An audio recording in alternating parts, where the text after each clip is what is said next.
আসসালামু আলাইকুম ওয়া রাহমাতুল্লাহি ওয়া বারাকাতুহু।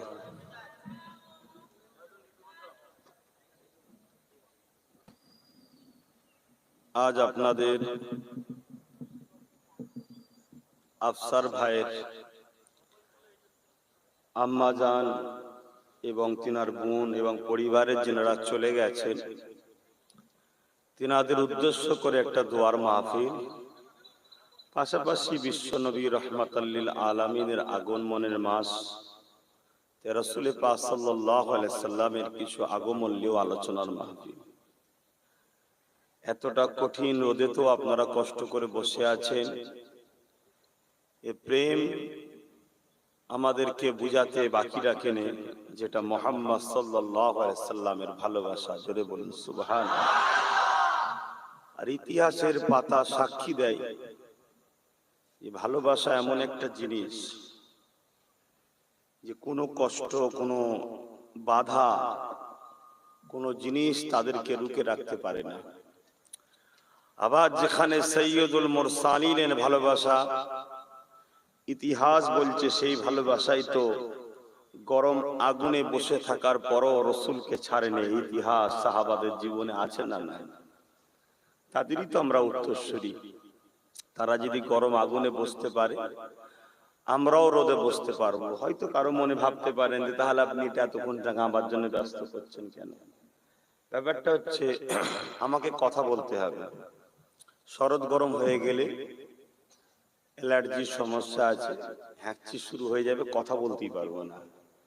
সেই জন্য কেন, খুব ঠান্ডা লাগলেও আমার সমস্যা হয়, গরম লাগলেও সমস্যা হয়, মিডিয়াম সময়টা সবসময় ঠিক থাকে। তো যাই হোক, দু কথা আলোচনা করব। আমি চাইবো এই রাস্তায় অনেক মানুষ বসে আছে, আপনারা যারা দাঁড়িয়ে আছেন আপনারা ওই জায়গাটায় বসে যান, তাহলে তাদের দেখতে অসুবিধা হবে না।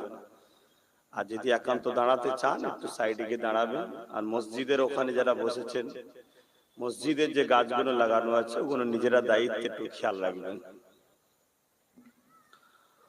আউযু বিল্লাহি মিনাশ শাইতানির রাজীম।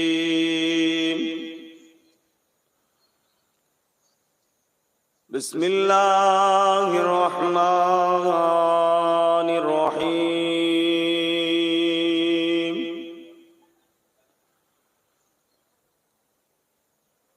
আলহামদুলিল্লাহ আলহামদুলিল্লাহি নাহমাদুহু ওয়া নাস্তাঈনুহু ওয়া নাস্তাগফিরুহু ওয়া নু'মিনু বিহি ওয়া নাতাওয়াক্কালু আলাইহি ওয়া নাউযু বিল্লাহি মিন শুরুরি আনফুসিনা ওয়া মিন সাইয়্যাতি আ'মালিনা।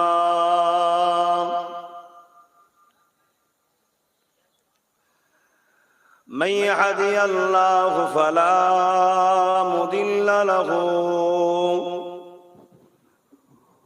ومن يضلله فلا هادي له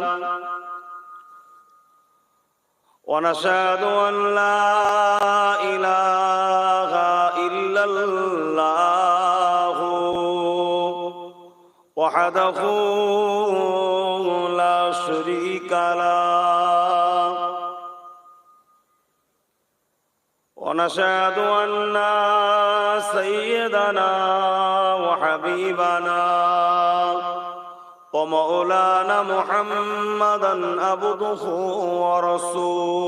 ورسوله.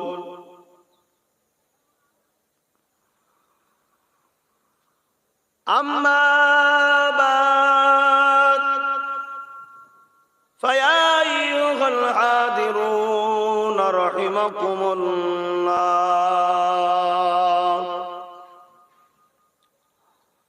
قال الله تعالى في كلام المزيد والفرقان الحميد.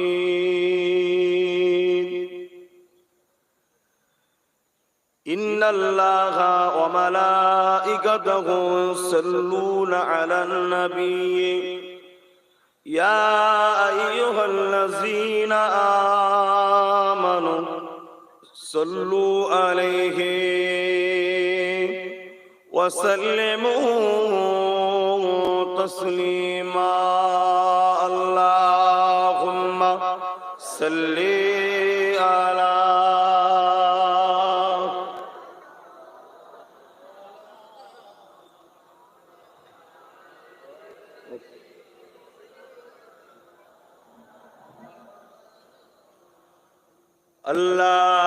Allahumma salli ala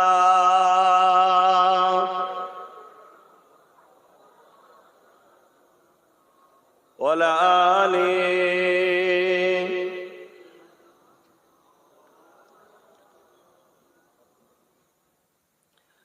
ay ki jabi songe আমার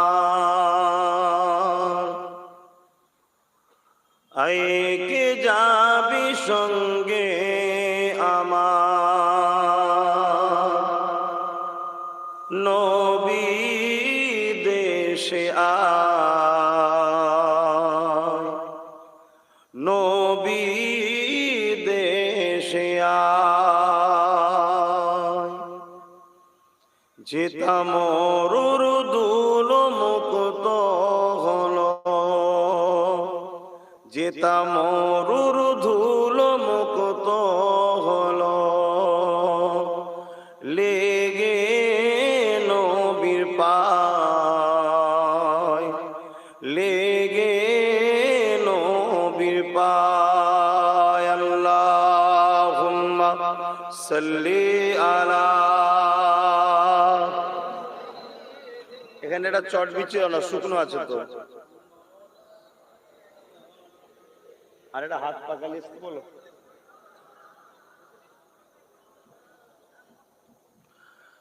হাজা দুঃখ নিয়ে যাব আমি বলবো নবীজিকে আমার দুঃখ মিটে যাবে নবীজি দোয়াতে হাজা দুঃখ নিয়ে যাব আমি বলবো নবীজিকে আমার দুঃখ মিটে যাবে নবীজির দোয়াতে কোন দিকে বাইহেরা গুহা কোন দিকে বাইহেরা গুহা বলে দাও আমায় বলে দাও আমায় আল্লাহুম্মা সাল্লি আলা মাওলানা মুহাম্মদ ওয়া আলা আলিহি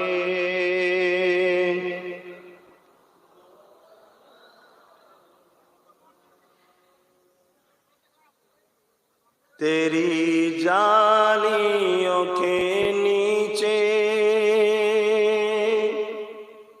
तेरी रहमतों की छाए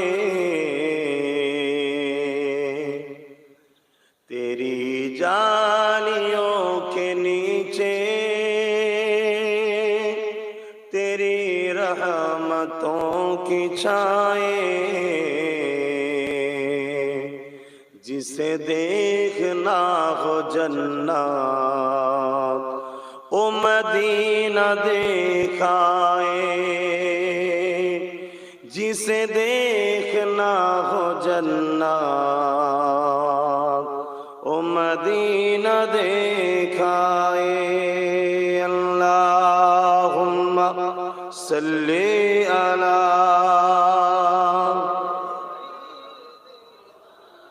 मौलाना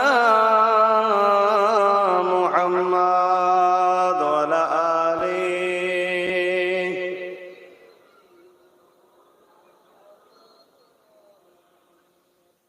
कलिमे ला इलाहा इल्लल्लाह ला इलाहा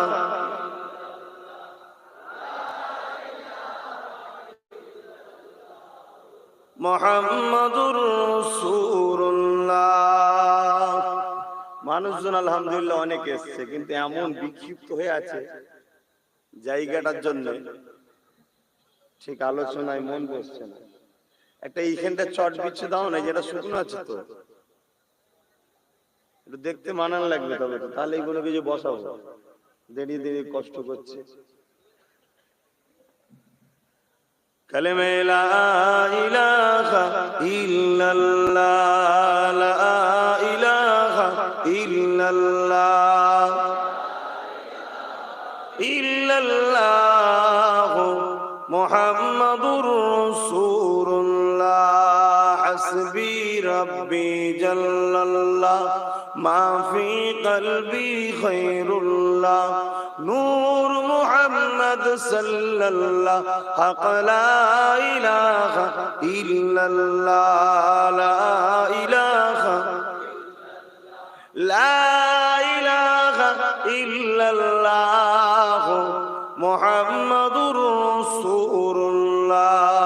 আল্লাহুম্মা সাল্লি আলা মাওলানা মুহাম্মাদ ওয়া আলা আলিহি।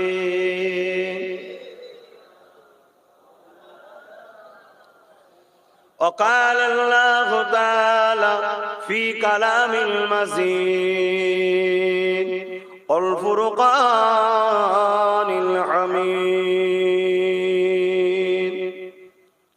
قد جاءكم من الله نور وكتاب مبين।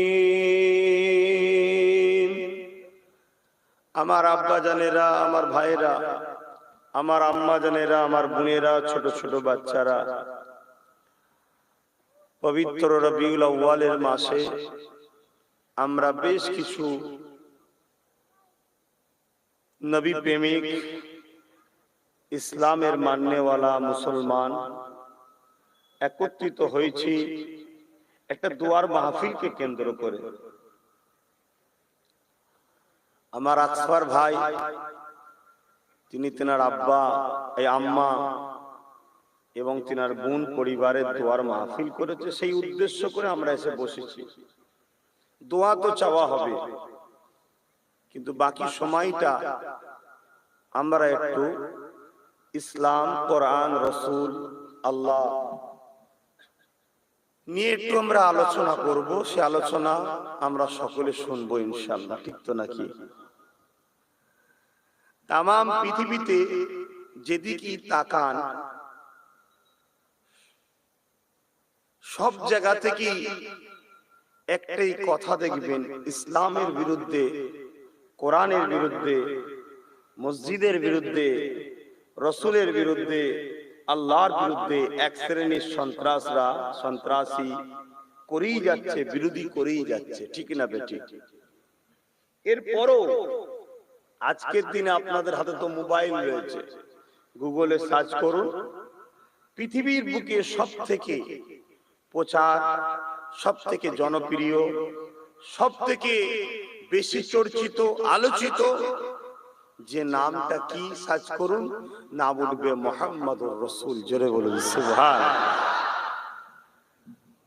আজকের দিনে বিশেষ করে যারা ইসলামের সব থেকে বেশি দুশ্মনী করেছে বা করে চলেছে, সে আমেরিকা বলুন আর ব্রিটেন বলুন, আজকের দিনে সব থেকে বেশি পছন্দের নাম তাদের কাছেই হলো মুহাম্মদ রাসূল। জোরে বলুন সুবহানাল্লাহ। তো সেই জায়গায় তাহলে বিরোধীটা করছে কেন? আমার রাসূল এই মাসের 12 তারিখে সোমবার শবে সাদেকের সময় দুনিয়ার বুকে এসেছিলেন। তিনি এসে কি এমন করেছিলেন, কি এমন বলেছিলেন যে তিনি আজকে 1450-1500 বছর হয়ে গেল দুনিয়া থেকে ওফাত নিয়েছেন, পরকালের রাস্তায় পাড়ি দিয়েছেন, তথাপিও আজও কিছু কম বেশি 200 কোটির উপরে মানুষ তাকে নবী বলে, রসুল বলে মেনে নিয়ে দিল মন প্রাণ সবকিছু থেকে এবং সবকিছু থেকে বেশি ভালোবেসে মানছে, জোরে বলুন সুবহানাল্লাহ। এবং অন্য ধর্মের হলো কিছু কম বেশি আরো 200-300 কোটি মানুষ হয়তো রাসূলকে নবী বলে না মানলেও তিনার কর্মকাণ্ডকে শ্রদ্ধা সম্মান ভক্তি করে, জোরে বলুন সুবহানাল্লাহ। এরপরও আবার একটা বড় অংশ বারবার ঘুরিয়ে ফিরিয়ে বিভিন্ন ভাবে আমার রাসূল পাক সাল্লাল্লাহু আলাইহি সাল্লামকে সমালোচনা, তার দ্বীনের উপরে আঘাত, তার কোরআনের উপরে আঘাত, তার মসজিদের উপরে আঘাত, তার ইসলামের উপরে আঘাত করে কেন? নবী কি এমন করেছিলেন যে এতই ভালোবাসার লোক আছে আর এত বিরোধী করার লোক আছে? ভালো যারা বসে তারাই বা কারা, আর বিরোধী যারা করে তারাই বা কারা? এটাই হচ্ছে কিন্তু মূল আলোচনার বিষয়, তাই তো নাকি? দেখা যাক আমার রাসূল প্রথমে সে কি করেছিলেন। আল্লাহ নবী পৃথিবীর বুকে এসে সর্বপ্রথম যেটা বলেছিলেন, লা ইলাহা ইল্লাল্লাহ। সকলে বলুন লা ইলাহা ইল্লাল্লাহ। আল্লাহ ছাড়া কোনো ইলাহ, আল্লাহ ছাড়া কোনো মালিক নাই, আল্লাহ ছাড়া কোনো রব নাই, আল্লাহ ছাড়া কোনো প্রভু নাই। একমাত্র জমিন আসমান কায়নাতের রব প্রভু মালিক একজন, তিনি হলেন আল্লাহ। জোরে বলুন সুবহানাল্লাহ। দ্বিতীয় নম্বর, আনা মুহাম্মদ রাসূলুল্লাহ, আমি হলাম মুহাম্মদ আল্লাহর প্রেরিত রাসূল, নবী, পয়গম্বর, পথ প্রদর্শক, মেসেঞ্জার। তোমাদের ঘরে খবর দিতে এসেছি কি তোমাদের মালিক একজন, তিনি কে? সকলে চিৎকার দিয়ে বলুন কে? শাহাদাত আগুন তুলে বলুন কে? আর উচ্চ আওয়াজে বলুন কে? নারে দিবে। এই শিক্ষাটা দিয়েছিলেন। পৃথিবীর মানুষ ঈসা আলাইহিস সালাম চলে যাবার 500 বছর আর কোন নবী রাসূল আসেনি। এই না আসার জন্য পৃথিবীর মানুষ নিজেরা নিজেদের মন মতো করে পাথরকে ডিজাইন করে একটা করে সব মাবুদ তৈরি করেছিল, খোদা তৈরি করেছিল। 360টা খোদা করে ফেলেছিল।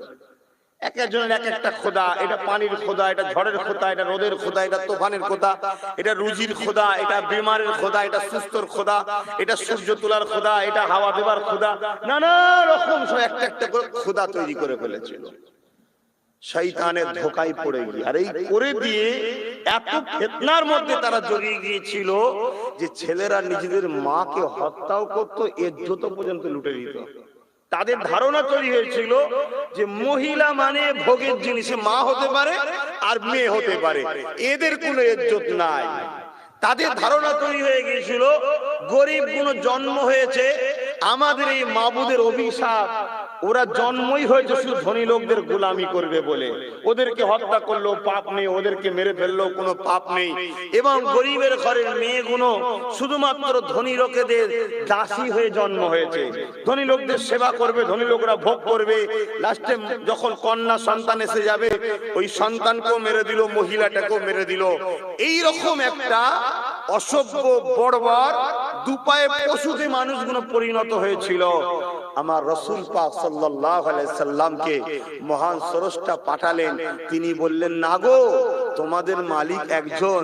তিনি বলেছেন মহিলাদের মধ্যে মা আছে, আর মায়ের সম্মান এত, প্রত্যেকটা পুরুষের জান্নাত তার মায়ের পায়ের তলায়। জোরে বলুন সুবহানাল্লাহ। করলার লোক, রতিপুরের লোক, রায়কোলার লোক, রায়পুরের লোক মানেন তো নাকি? আপনাদের জান্নাত কোথায়? যুবকদের জিজ্ঞেস করছি, তোমরা পুরুষ তো, তোমাদের জিজ্ঞেস করছি, গলা আওয়াজ করে বলবে, সবাই বলবে তোমাদের জান্নাত কোথায়? যে যার ছেলে তার মায়ের পায়ের তলায় জান্নাত। কে বলেছে? কে বলেছে? আমার রাসূল বলেছে। কত বছর আগে?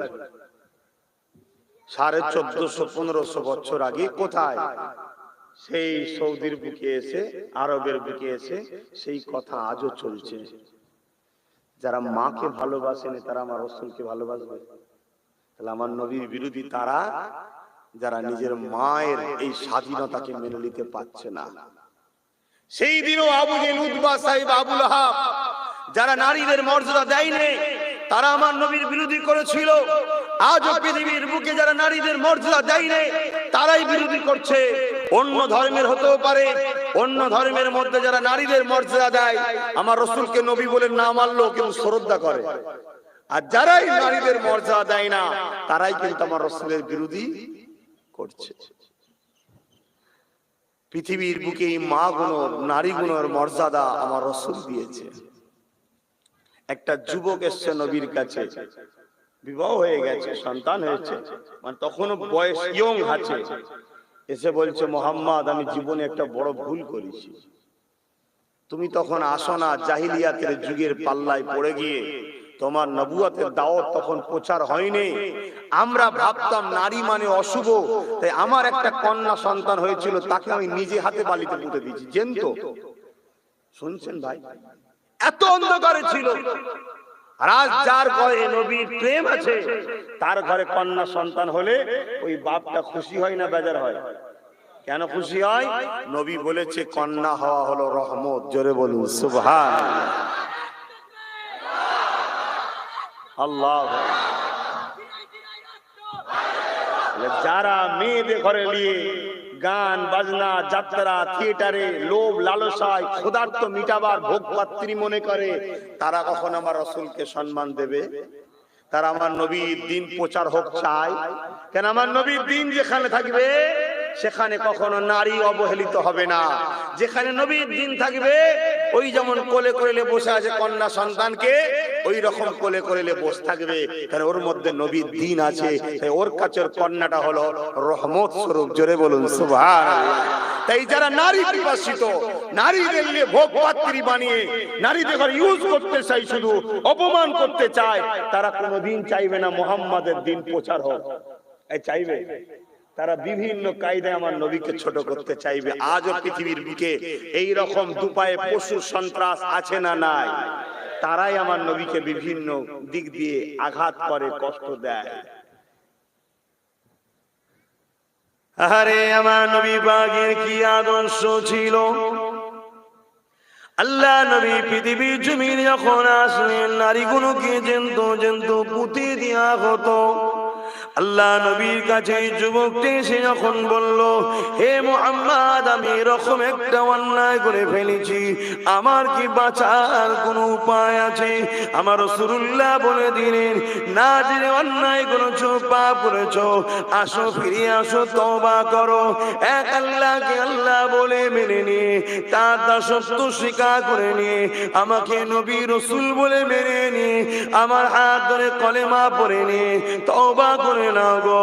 তওবা করে নিবার পরে ওই যে ব্যক্তিটা নিজের কন্যাকে জ্যান্ত পুঁতে দিয়েছিল, জাহিলিয়াতের যুগেতে পাথরের নকল খোদার উপাসনা তখন করত, এসব ছেড়ে দিয়ে আল্লাহকে মেনে নিয়ে কেমন মানুষ তৈরি হয়েছিল পৃথিবীর বুকে আজ মডেল হয়ে রয়েছে, যিনার নাম ছিল হযরতে দাইয়া কালবি।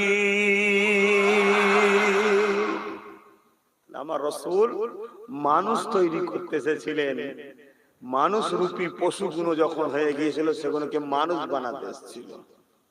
আজও পৃথিবীর বুকে যারা মানুষ রূপী পশু আছে, তারা কিন্তু ঘুরিয়ে ফিরিয়ে আমার রাসূলকে আঘাত করে না? করে না? আজও করে।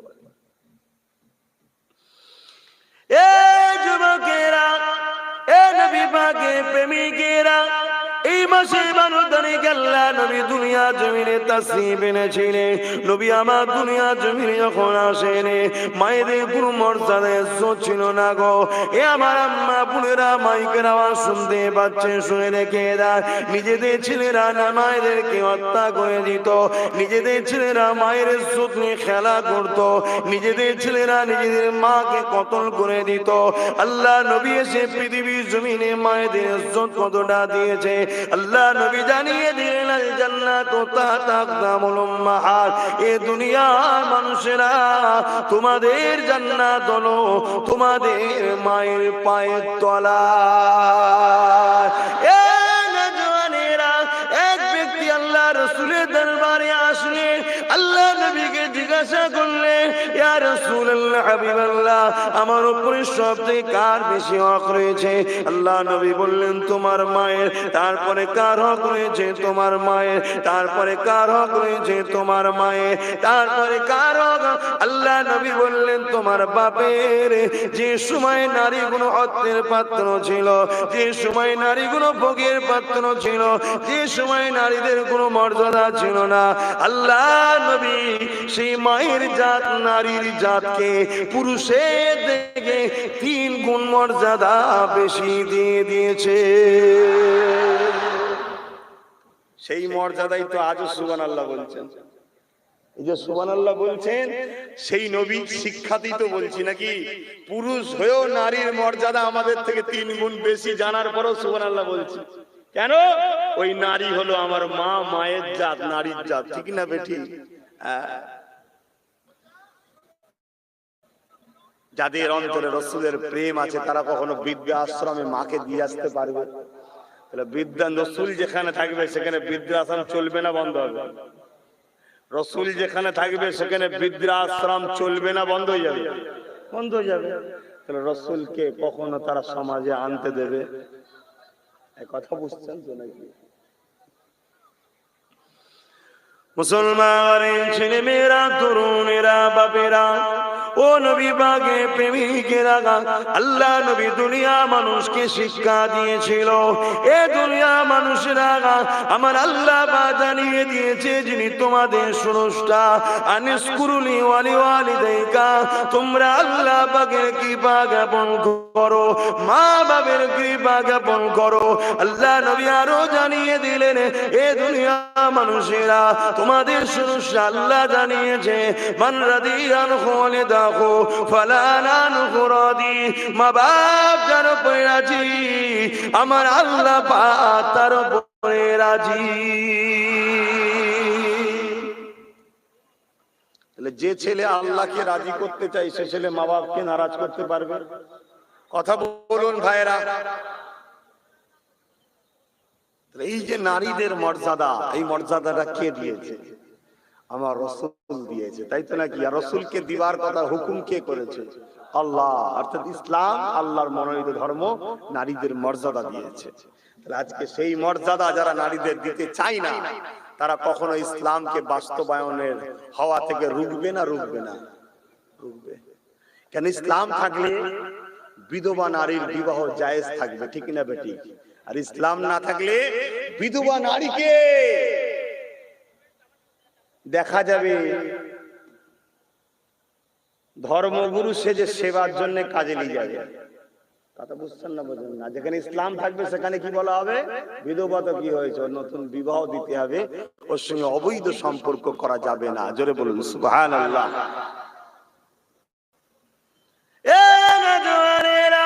আজ থেকে 2000 বছর আগে আল্লাহ নবী দুনিয়া জমিনে আগমন করেছিলেন, তখন বিধবা নারীর কোনো মর্যাদা ছিল না গো। তাদেরকে সমাজে কত অবহেলিত হতে হতো, তাদেরকে সমাজে কত অপমানিত হতে হতো। সমাজে মানুষ তাদেরকে খুঁটা দিত, তুই এত খারাপ যে তোর জন্য স্বামীটা মারা গেল, এই জন্য তাকে আর দ্বিতীয়বার কেউ বিবাহ করতো না, তাকে কত অপমান হতে হতো। কোনো সময় তাদেরকে এমন করে স্বামীর সঙ্গে পুঁতে দেওয়া পর্যন্ত হয়ে যেত। এই সময় দেখা যায় আল্লাহ নবী দুনিয়া জমিনে এসে বিশ্বকে দেখিয়ে দিল, বিধবা নারীকে বিবাহ করে আল্লাহ নবী প্রমাণ করে দিল, না না না, ভালো মন্দ আল্লাহর পক্ষ থেকে হয়, কারো হাতে থাকে না। কারো স্বামী মারা গেলে নারীটা অশুভ নয়, নারীটা কুলক্ষণে নয়। কারো স্বামী মারা গেলে এর জন্য নারীর কোনো হাত নাই, কেননা ভালো মন্দ সবই আল্লাহর পক্ষ থেকে হয়। আল্লাহ নবী আম্মা জান খাদিজাকে বিবাহ করে দুনিয়াকে দেখিয়ে দিল, আমি রহমতের নবী, তোমাদের জন্য মডেল।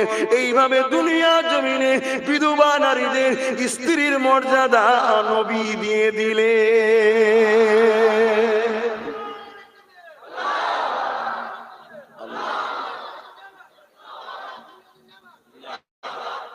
যার ঘরে কন্যা থাকে বিধবা, ওই বাপ আর ওই মাটা বলবে, তাই তো নাকি? তাহলে বাপ আর মাটার বোঝা, দুঃখের হালকার রাস্তা কে দেখালো? রসুল দেখালো, তাই তো নাকি? যারা মনে করে এই বিধবা গুলোকে বিভিন্ন জায়গায় ধর্মস্থানে পাঠিয়ে দাও, সেখানে যে সেবা করুক, তারা কখনো রসুলের দিনকে প্রচার হোক চাইবে? কথা বলছো না? তারা তো নবীর দিনের বিরোধী করবে। কারা বিরোধী করে বুঝতে পারছো? চরিত্রহীন, অমানবিক, সন্ত্রাস, জালিম, তারা রসুলের বিরোধী করে।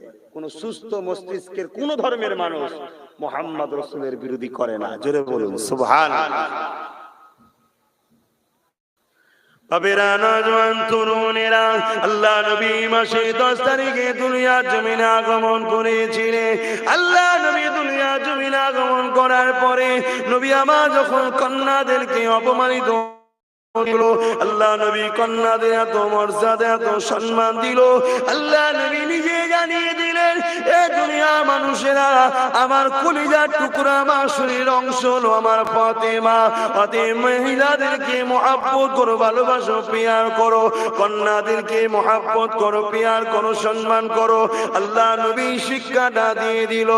আজকে দিনে মা বোনেদেরকে বিশেষ করে বলে দিয়ে যায়, দুনিয়া দুদিনের দুনিয়া, এই দুনিয়া তোমাকে বিহায়ার দিকে নিয়ে যাবে, এই দুনিয়া তোমাকে পাপের দিকে নিয়ে যাবে, এই দুনিয়ার কিছু সন্ত্রাস আছে তোমাকে উলঙ্গর দিকে নিয়ে যাবে, এই দুনিয়ার কিছু সন্ত্রাস আছে তোমাকে আল্লাহর দিকে দূরে সরাবার চেষ্টা করবে। এই মা বোনেদের বলে দিয়ে যায়, আজ তোমার স্বামী তোমাকে সম্মান করছে, এটা আমার নবী পাকের শিক্ষা। কেন আল্লাহ নবী জানিয়ে দিয়েছে একটা কন্যার দায়িত্ব কিভাবে পালন করতে হবে। যে সময়ে কন্যার কোনো গুরুত্ব ছিল না, আল্লাহ নবী বলে দিলেন ওই কন্যাটাকে যতদিন না বিবাহ হচ্ছে ওই বাপের উপরে দায়িত্ব, ওই কন্যা থাকা, খাওয়া, সুস্থ, সেবা সবকিছুর খেয়াল রাখতে হবে বাপকে। ওই কন্যা বাপের কোলে লালন পালন হবে, বাপের ছায়া তলে থাকবে, বাপের আদরে সে বড় হবে, বাপ তার বডিগার্ড হয়ে থাকবে। ওই কন্যার কোনো চিন্তা নেই খাবার, ওই কন্যার কোনো পরনার কাপড়ের চিন্তা নাই, ওই কন্যাকে কোনো ইনকাম করার চিন্তা করতে হবে না। ওই কন্যা অসুস্থ হয়ে গেছে, চিকিৎসার জন্য কোনো পেরেশান হতে হবে না। ওই কন্যা বিমারে পড়েছে, তার জন্য কন্যাকে কোনো চিন্তা করতে হবে না। কেননা ইসলাম আমার নবী জানিয়ে দিলে ওই কন্যার জন্য বিবাহের আগে পর্যন্ত দায়িত্ব নিতে হবে পুরুষকে। ওই পুরুষটা হলো কন্যার আব্বা জান।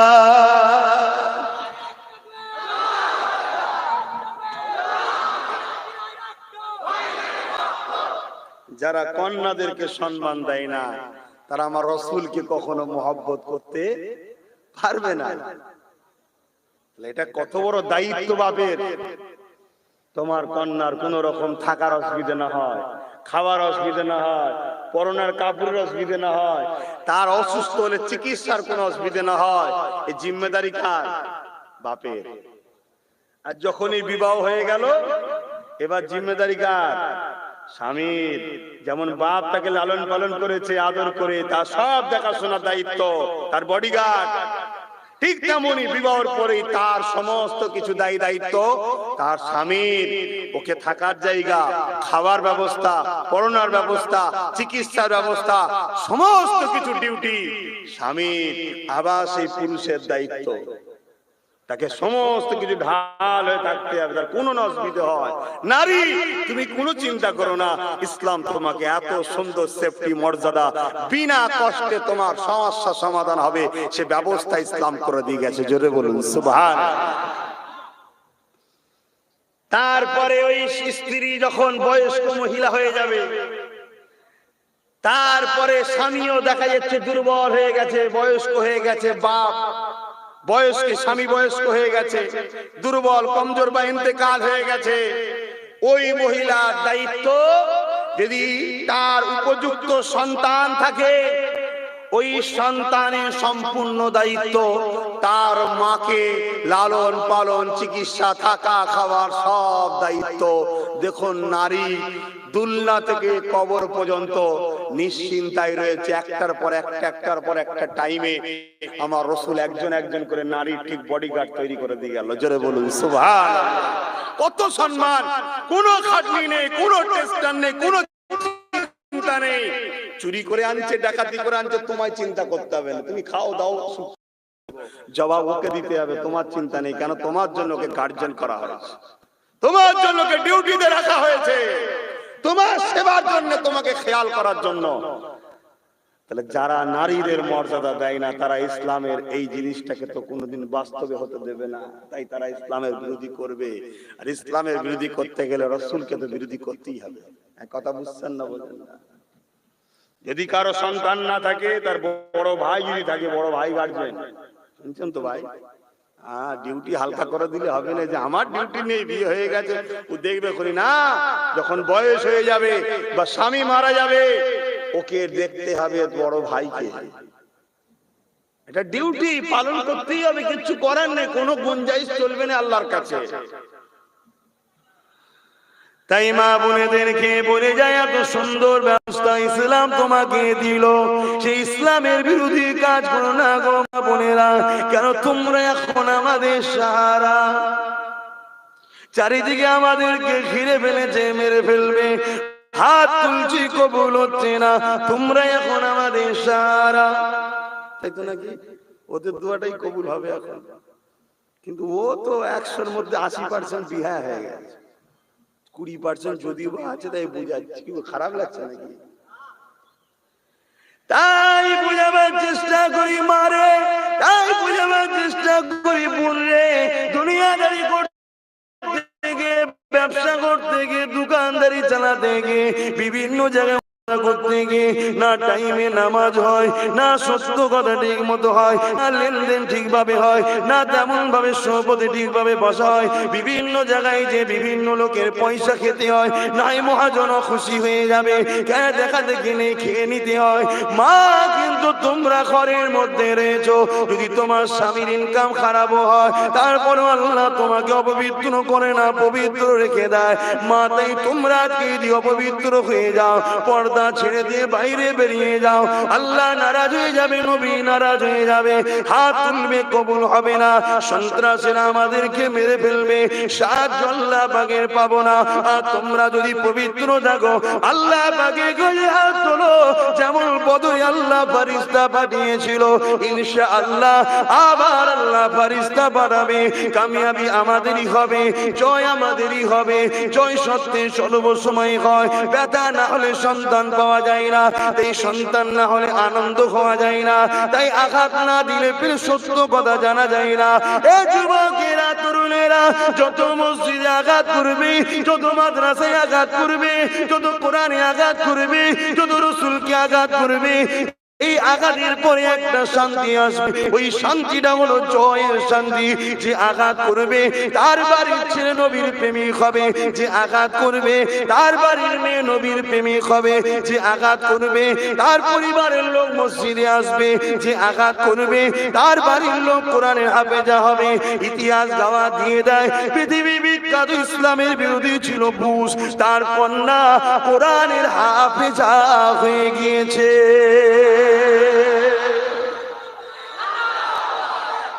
আল্লাহ,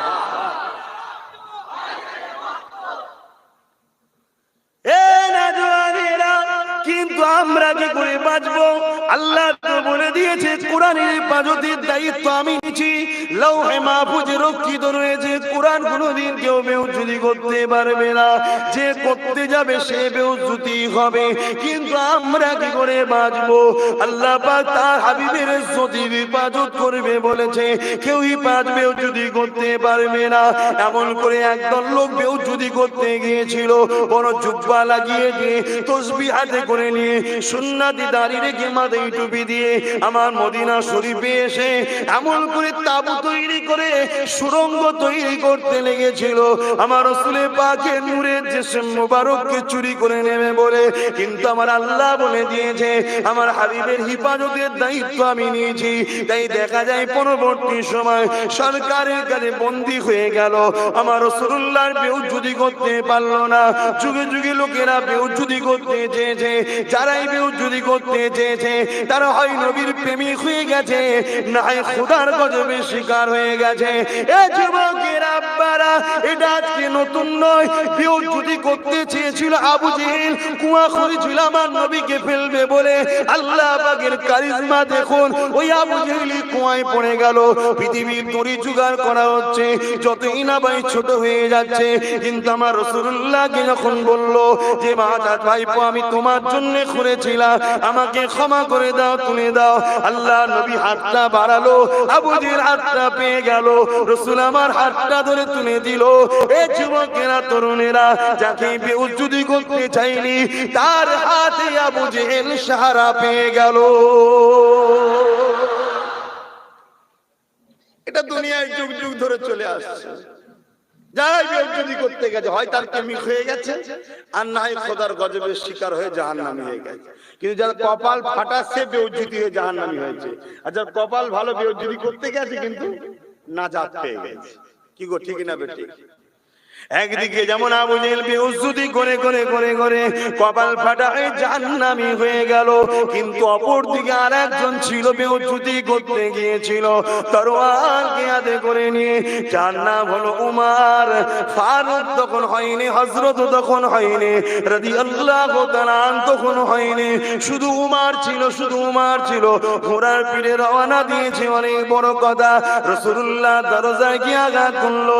আল্লাহ নবী বললেন, কে? বাইরে দিয়ে আওয়াজ এলো, খাত্তাবের বেটা উমর। সাহাবারা ভয়ে কাঁপতে লাগলেন, ইয়া রাসূলুল্লাহ, হাবিবাল্লাহ, বাঁচার আর কোনো উপায় নেই, কারণ এমন একজন পালোয়ান এসেছে যাকে তামাম পৃথিবীর সেই সময় সবাই চিনতে এত শক্তিশালী ছিল। কয়েকটা জেলা, কয়েকটা গ্রামের মানুষ তার সঙ্গে একা মোকাবিলা করার ক্ষমতা কারো ছিল না। তাই যখনই ফারুক আজম ফারুক বলেছে, ওমর বলেছে, সবাই চমকে গেছে। আল্লাহ নবী বলছে, দরজা না খুলে দাও, কানেকশন হয়ে গেছে, দোয়া কবুল হয়ে গেছে, খুলে দাও। যখনই ওমর আগিয়ে এসেছে, নবী আমার জামার খুঁটটা ধরে হালকা করে টান দিয়েছে, ওমর বসে গেল। নবী বলল, ওমর রে, আর কতদিন আল্লাহ আল্লাহ নবীর বিরুদ্ধে থাকবে? ওমর চোখের পানি ছেড়ে দিয়ে নবীর কদমে তরোয়ালকে শুইয়ে দিয়েছে। ইয়া রাসূলুল্লাহ, হে হাবিবাল্লাহ, এই তরোয়াল দিয়ে আপনার সঙ্গে গুস্তাখি করতে এসেছিলাম, চোখ খুলে গেছে, সুযোগ দেন গোলামকে, আপনার খাদেম গোলাম হয়ে থাকতে চায়। এই যুগ যুগ ধরে চলে আসছে, কিন্তু আমরা বাঁচবো কি করে? আমাদের কি হবে? এটাই হলো প্রশ্ন। আজকে পৃথিবী ষড়যন্ত্র করছে, যেমন করে মুসলিম মহিলাগুলোকে বেহুদী করতে হবে, বেপর্দা করতে হবে, উলঙ্গ করতে হবে, তাদেরকে তার নবীর বিরুদ্ধে নামাতে হবে, তাদেরকে তার রাসূলের যেটা অপছন্দ করে সেই কাজ করাতে হবে। আজকে আমরা যুবক, আমরা রাসূলকে ভালোবাসি শুধু বলি, কিন্তু আমরা কখনো ভাবি না আমাদের পরিবারগুলোকে কিভাবে রাখলে আমার রাসূল খুশি হবে। আমরা কখনো ভাবি না আমাদের মেয়েগুলোকে, বেটিগুলোকে কিভাবে রাখলে আমার রাসূল খুশি হবে। হজ আমরা করে ফেলেছি, নামাজ আমরা পড়ি, নবীর মাহফিলেও আমরা বসি, কিন্তু কিভাবে আমাদের কন্যাগুলোকে, বেটিগুলোকে, মাগুলোকে, স্ত্রীগুলোকে, মেয়েগুলোকে রাখতে হবে, কোনটাতে আমার রাসূল খুশি, সেটা কিন্তু ভুলে গেছি। লোভে পাপ, পাপে। তাই মা বোনেদেরকে বিশেষ করে বলে দিয়ে যায়, সংসারে যদি অভাব হয়, আল্লাহ পাকের কাছে তাহাজ্জুদের নামাজ পড়ে কাঁদুন। এ নওজওয়ানেরা, জমিন আসমানে যা কিছু আছে, সাগরের নিচেও যা কিছু আছে, আপনার চোখে দেখতে পান না, এত ছোট ছোট পোকা মাকড় রয়েছে, কোষ রয়েছে, সব কিছু রিজিক দাতা কে? আমি সবাইকে জিজ্ঞেস করেছি, যুবকেরা, তাহলে আমার আম্মা বোনেরা, রিজিক যদি অভাব পড়ে, ক্ষুধার্ত যদি লাগে, আল্লাহর কাছে সিজদা পড়ে যে কাঁদে, তাহাজ্জুদ পড়ে যে কাঁদে, পৃথিবীর সবাই ঘুমিয়ে থাকবে, পৃথিবীর সবাই ঘুমিয়ে রয়েছে, কিন্তু তোমার মালিক, আমার মালিক, তামাম কায়নাতের রব্বুল আলামিন, তিনি কিন্তু ঘুমায় না। ওই রাতের রজনীতে তাহাজ্জুদের নামাজ পড়ে দিয়া চুলকে তুলে ধরো, আল্লাহর কাছে দুটো হাত ছড়িয়ে দি, ও আমার আল্লাহ পাক, সংসারে বড় অভাব, আল্লাহ আমার রিজিকে আপনি বরকত দেন, আমার সংসারে আপনি শান্তি দেন, আমার স্বামীর ইনকামে আপনি বরকত দেন, আমার বাচ্চার ইনকামে আপনি বরকত দেন, আমার ছেলের ইনকামে আপনি বরকত দেন, আমার বাপের ইনকামে আপনি বরকত দেন। আমার মা বোনেরা, এই গভীর রজনীতে তাহাজ্জুদ পড়ে কাঁদাটা, আল্লাহ কসম বলে দিয়ে যায়, বিশ্বাস রাখে, একটা দুটো তিনটে দিন না, 41 দিন একটানা করে দেখো, দুনিয়া যদি আপনার একটা রিজিকের দরজা কেউ বন্ধ করে বা থাকে, আমার আল্লাহ পাক আপনার জন্য 1000টা রিজিকের দরজা খুলে দিয়ে দেবে। হারামে যাবেন না, লোভ করবেন না, হারাম খাবেন না। আমার রাসূল কত কষ্ট করেছিলেন, নবী চেয়েছিলেন, বাবা যারা ব্যবসা করছো খবরদার, কাউকে ব্যবসায় মালে কম দেবে না, কাউকে ঠকাবে না, কোন 2 নম্বর জিনিস 1 নম্বর বলে চালাবে না, এইসবই তো রাসূল শিখিয়েছে। কিন্তু আমরাও তো এই রাসূলের কথা মানছি কই? আমার অসুবিধা হচ্ছে, কি ওয়াজ করব বলেন, অন্যদিকে কিছু বলবো নাকি? বোঝার চেষ্টা করো, নিঃশ্বাসের কোনো বিশ্বাস নেই। যখন করোনা চলছিল, এখন তো আল্লাহ কারে ভালো হয়ে গেছে। করোনা যখন চলছিল, এক এক দিনে সব হসপিটালের বিল 25,000, 30,000, 40,000, 50,000 করে বিল। কিসের? অক্সিজেন। আর আমার আল্লাহ দেখুন আমাদেরকে অক্সিজেন ফ্রিতে টানাচ্ছে। সেই আল্লাহকে অখুশি করো না। সেই আল্লাহ নবীকে পাঠিয়ে তিনি কিসে রাজি সেটা জানিয়েছে। কিসে রাজি? মা আতাকুমুর রাসূল ফাখুযুহু ওয়া মা নাহাকুম আনহু ফান্তাহু। রাসূল যা আদেশ করেছে মেনে নাও, নবী যা নিষেধ করেছে ছেড়ে দাও। একটু অভাবী সংসার হলেই মন খারাপ করলে হবে না, বেরিয়ে গেলে হবে না, মা বোনেরা বেপরদা হলে হবে না, বাপ ভাইরা হালাল হারাম ইনকামের ধান্দায় চলে গেলে হবে না, সবর করতে হবে। কেন? আল্লাহ পাক পরীক্ষা করবে, কাউকে ধন দিয়ে পরীক্ষা করে, কাউকে গরিব করে পরীক্ষা করে। পৃথিবীর ইতিহাস দেখুন, প্রত্যেকটা মা যদি মনে করে যে আমার ছেলে আমাকে ভালোবাসুক, পিয়ার করুক, মাকে সম্মান করুক, বাপ যদি মনে করে আমার ছেলে আমাকে সম্মান করুক, পিয়ার করুক, ভালোবাসুক, তা আমার একটাই কথা বাপ মায়েদের কাছে, এই একটা কথা আমল করুন, আপনিও জান্নাতে যাবেন, আপনার ছেলেও জান্নাতে যাবে। আর দুনিয়ায় যতদিন থাকবেন আপনার ছেলে আপনাকে যত বড়ই লাট সাহেব হোক, সে বড় বিজনেসম্যান হয়ে যাক, আরবপতি হোক, আর যাই নেতা হোক, আর যেই হোক, আপনাকে কিন্তু সম্মান করবে। জোরে বলুন সুবহানাল্লাহ। এই একটাই কথা মানতে পারবে? তোমাদেরও তো সময় হচ্ছে, সব বাপ হচ্ছে, একটাই, সেটা হলো কি, যা শিক্ষা দাও দেবে প্রত্যেকটা বাচ্চাকে ছোটবেলা থেকে প্রতিটা বাপ মা মুস্তাফা জানে রহমতের জীবনী পড়াও আর তাদেরকে শিক্ষা দাও। এটাই হলো তোর একমাত্র চলার মডেল, তোর নেতা মোহাম্মদ রসুল ছাড়া দ্বিতীয় কেউ নয়। এইটা বলে তার গলায় নবীর জীবনী ঝুলিয়ে দাও, দেখবে যত যাই হোক তোমার পায়ের তলায় জান্নাত। আর নবী বলে দিয়েছে, যে বাপ মাকে ভালোবাসে না সে আমার নয়, ও যদি নবীর প্রেমিক হয় তোমাকে কিন্তু ভালোবাসবে। জোরে বলুন সুবহানাল্লাহ। আর যদি না করো, সময় তো খুব খারাপই আসছে, বুঝতেই তো পারছো কি হচ্ছে দুনিয়ায়, কি হচ্ছে দুনিয়ায়, বুঝতেই তো পারছো। এইটুকু বলে গেলাম বাপ মাদের ঘরে। আর প্রত্যেকটা কন্যা সন্তান কি যদি বাপ মা মনে করে যে এই মেয়ে যেন আমার গালে চুনকানি না মাখায়, আর এই মেয়েও যেন জান্নাতে যায়, বা আমার জান্নাতে যাওয়ার ওসিলা যেন এই মেয়েই হয়, তাহলে প্রত্যেকটা বাপ মার উচিত ছোটবেলা থেকেই ওই কন্যাকে যা শিক্ষা দাও দাও, পাশাপাশি খাতুনে জান্নাতের জীবন আদর্শটা শিখাও, যে এটাই হলো তোর জান্নাতি সরদারিনী হবে। জোরে বলুন সুবহানাল্লাহ। তাহলে দেখবেন ওই মেয়েও ভালো হবে। কি দিই আমরা? কি গো, খারাপ লাগছে নাকি? একটু অনুরোধ করে যাচ্ছে, এই ছোট্ট ছোট্ট যত বাচ্চা আছে এদেরকে যা শিখাচ্ছ শিখাও। ডাক্তার করো, উকিল করো, জজ করো, ডিএম করো, বড় বড় বিজনেসম্যান করো, কোন ইসলামে হারাম নেই, তো জায়েজ আছে। কিন্তু পাশাপাশি প্রত্যেকটা পুরুষ সন্তানকে শিক্ষা দাও যে মুহাম্মদ সাল্লাল্লাহু আলাইহি সাল্লাম একমাত্র তোর লিডার, অন্য কেউ না। একমাত্র নেতা ইনি, একমাত্র মডেল ইনি। এর ইনার জীবন আদর্শটাই হলো তোর দুনিয়া আখিরাতের নাজাতের মডেল। আর কোন কন্যা সন্তান হলে তাকে শিক্ষা দাও, তার বেটি ফাতেমা খাতুনে জান্নাত তোর জান্নাতি সরদারিনী হবে ইনি। অতএব ইনাকে জীবনে বাস্তবায়ন কর, ইনাকে ফলো কর। আরে বড় আফসোস লাগে, আল্লাহ নবী যেখানে পর্দাকে ফরজ আইন জানিয়ে দিয়ে গেল, আমার আল্লাহ বা প্রত্যেকটা নারীদের জন্য পর্দাকে ফরজ আইন করেছে। আজকে পর্দা আছে কোথায়?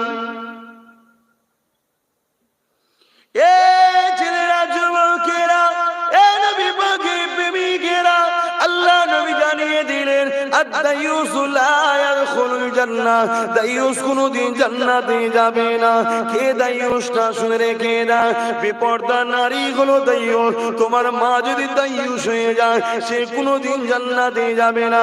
তোমার বোন যদি বেপরদা হয়ে যায় সে দায়ুস হয়ে যাবে, কোনদিন জান্নাতে যাবে না।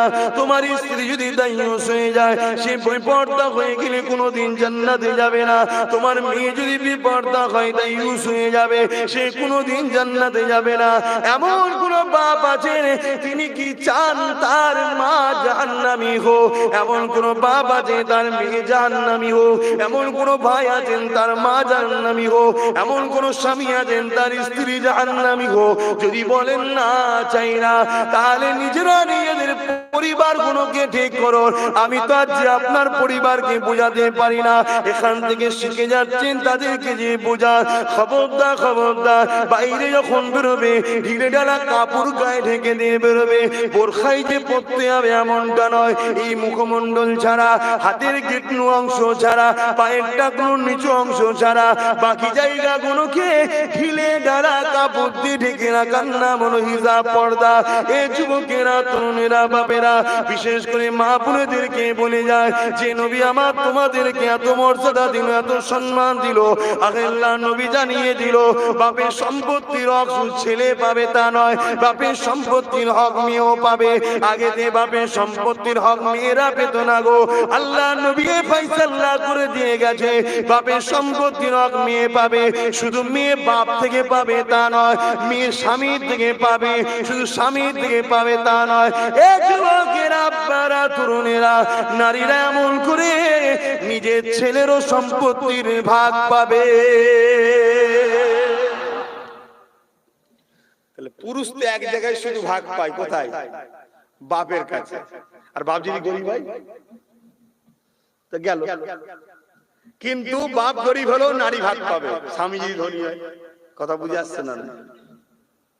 এইভাবে স্বামী বিভিন্ন দিক দিয়ে মায়ের সম্পত্তির হক মেয়ে পাবে, কিন্তু পুরুষ বাপের হক পাচ্ছে।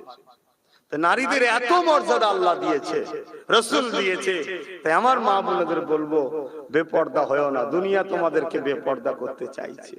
এখন বিভিন্ন প্রকল্প বেরিয়েছে, বিভিন্ন রকম লোন বেরিয়েছে, বন্ধন লোন বলেন, সমিতি বলেন, যেগুলো অন্য অন্য দেশে চলছিল এখন আমার দেশেও চলে এসেছে। কি নারী ছাড়া দেওয়া হবে না, এ আছে না? না, নারী ছাড়া। এটা পরিকল্পনা, এটা নারীদের ঘরে বেপর্দা করা। বুঝার চেষ্টা করেন। হয়তো ভাববেন অভাবী সংসার, কষ্ট আপনি কি বুঝবেন? এক একজন এক এক ধরনের কষ্টে থাকে। যদি কেউ মোমেন হয়, দুনিয়া তার জন্য জেলখানা, কষ্টে সে আছে। তাহলে আব্বাস সিদ্দিকীকে মোমেন মনে হচ্ছে না? হয়নি। তাহলে আমিও কষ্টে আছি। আপনার কষ্ট এক ধরনের, আমার কষ্ট ভিন্ন ধরনের, কিন্তু আমি কষ্টেই আছি। আর আমি যারা আমার সঙ্গে মেশে তারাই বলে যে আপনি যে সবর করছেন বা যে ধৈর্য ধরছেন, যা পরীক্ষা দিচ্ছেন, অন্য কেউ হলে সহ্য করতে পারত না। যারা খুব ক্লোজ আমার সঙ্গে মেশে তারা আমার সম্বন্ধে জানে, সব কথা বলতে নাই। কেন আল্লাহ জিহালে রেখেছে শুকরিয়া, বলুন আলহামদুলিল্লাহ। কেন মুমিনদের জন্য দুনিয়াটা কি? কে বলছে? রাসূল বলছে দুনিয়া উসদুল মুমিনিন ওয়া জান্নাতুল লিল কাফিরিন। মুমিনদের জন্য দুনিয়াটা জেলখানা। তাহলে আমাদের জন্য যখন জেলখানা, জেলখানায় কেমন কষ্ট হয় না শান্তি হয়? তাহলে কষ্ট থাকলেই জানবেন আপনার লাইন ক্লিয়ার আছে, আর কষ্ট না থাকলে টেনশন করবেন। কেন সাহাবা হুজুররা মাঝে মাঝে নবীর কাছে কাঁদতেন, এসে বলতেন হুজুর আল্লাহ কি আমাদেরকে ভুলে গেল? নবী বলতেন কেন? বলছে কই আমরা তো কোনো বিমারে বা কষ্টে নাই, তা আমাদের বড় ভয় হচ্ছে যে আল্লাহ কি নারাজ হয়ে গেলেন আমাদের উপরে। শুনছেন ভাই, আল্লাহ যাকে ভালোবাসে তাকে মুসিবত দিয়ে তারপরে লাই, যাতে সে বেশি বেশি করে আল্লাহকে ডাকে। মুসিবত আসার পরে যদি স্লিপ খেয়ে বেরিয়ে যায় তখন জানতে হবে মুসিবতটা তার জন্য গজব ছিল, আর মুসিবত আসার পরে যদি আল্লাহর দিকে ফিরে আসে জানতে হবে মুসিবতটা তার জন্য রহমত ছিল। করোনা আসার পরে বহুত লোক ওই সময় মসজিদের দিকে ঢুকছিল, ওই করোনাটা ওর জন্য গজব না রহমত। আর করোনা আসার পরে যারা পালিয়েছিল আরো তাদের জন্য গজব। এই কথা বুঝছেন না? বোঝেন না? অনেকে বিমার হলে দেখবেন বেশি বেশি করে আল্লাহ ডাকে, ওই বিমারটা ওর জন্য গজব নাই রহমত, ওই বাহানায় আল্লাহ তাকে তার করে লিখছে। আর যে বিমার আসার পরে হাল ছেড়ে দিয়েছে, নামাজি আর পড়ে, জানতে ওই বিমারটা ওর জন্য গজব, ওই জন্য আল্লাহ থেকে সরে যাচ্ছে। আল্লাহ তার ভালোবাসার মানুষকে বিভিন্ন দিক দিয়ে, খোদ আমার রসুল বলছেন, খোদ আমার রসুল বলছেন যে পৃথিবীর বুকে যত নবী এসছে, যত মানুষ এসছে, যত মানুষ আসবে, আমার মতো বেশি আজমাইশ আল্লাহ কাউকে দেয় না। এত কঠিন কঠিন পরীক্ষা আল্লাহ আমায় দিয়েছে, জোরে বলুন সুবহানাল্লাহ। তথাপি আমার নবী এক চুল পরিমাণ ধৈর্য হারা হয়নি। জানি তেনার মতো সবর আমাদের নাই, তবে সেই নবীর উম্মত হিসেবে তো একটু শিক্ষা লিয়া দরকার। ভাইরা, যুবকেরা, বাপেরা, মায়েরা, হারাম খাবেন না। আল্লাহ নবী কত কষ্ট করে যে শোনে। কি গো, কষ্ট হচ্ছে নাকি?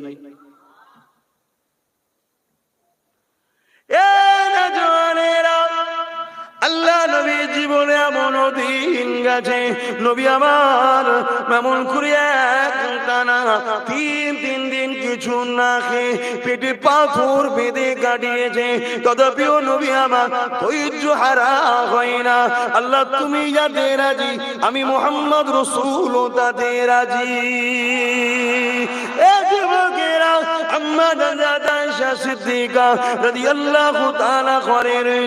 একদিন আমার নবী পাক আসলেন, সারাদিনের পরে যে বলতে লাগলেন, এ আয়েশা রে, সারাদিন খাটা খাটনিতে বড় ক্ষুধার্ত লেগেছে, কিছু কি খাবার আছে?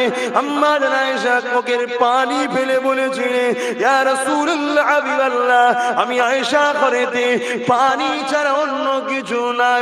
তথাপি আম্মা আয়েশা আর আমার রাসূলুল্লাহ আল্লাহ পাকের উপরে নারাজ হয়ে যায় না, আল্লাহ জিহালে রেখেছে তাতেই খুশি ছিল।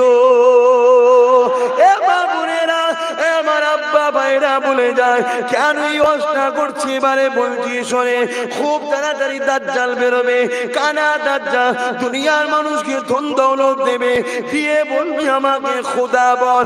আর সেই দাজ্জালের কাজ, আজ দাজ্জালের চালানা করতে লেগেছে, কিছু হারাম জিনিস দিয়ে আমাদেরকে বিপর্দা করতে লেগেছে, কিছু হারাম জিনিস দিয়ে আমাদেরকে লোভে ফেলতে লেগেছে, কিছু হারাম জিনিস দিয়ে আমাদেরকে রাস্তাতে বার করতে লেগেছে, কিছু হারাম জিনিস দিয়ে আমাদেরকে বিহায়া বানাতে লেগেছে। এ আমার আব্বা, যুবকেরা, মায়েরা, অভ্যেস খারাপ হয়ে গেলে, স্বভাব খারাপ হয়ে গেলে, যতই থাকুক না কেন লোক হাত পাতবে। এই স্বভাবটাকে তৈরি করানো হচ্ছে হাত পাতার স্বভাব, হাত পাতার স্বভাব, হাত পাতার স্বভাব আরো প্রতি হয়ে গেল। হাত পাতার যদি স্বভাব হয়ে যায় তখনও সে হাত পাততে থাকবে। তাই বলে দিয়ে যায়, আজ তো কারো বাড়িতে কোনো অভাব নাই, এরপরও যদি কেউ 2, 3, 5, 6 হাজার টাকা দেয়, তার জন্য তুমি আমি বেপরদা হয়ে মা বোনেদেরকে বার করে দিলাম। একবারও বুঝলাম না, আরে হাত কে দিল, কান কে দিল, চোখ কে দিল, নাক কে দিল, কে আমাকে অক্সিজেন দিয়ে যে বাঁচিয়ে রেখেছে। আজকে পর্দা করতে সে বলেছে, কেন রে বাবা আমি জিতে যাব, আমাকে দিতেই হয় আমার স্বামীর হাতে দাও, আমাকে দিতেই হয় আমার বাপের হাতে দাও, আমাকে দিতেই হয় আমার ছেলের হাতে দাও। না না না, এ মেয়েরা তোমাদেরকে যেতে হবে। এটা হলো দাজ্জালি একটা ফিতনার নমুনা।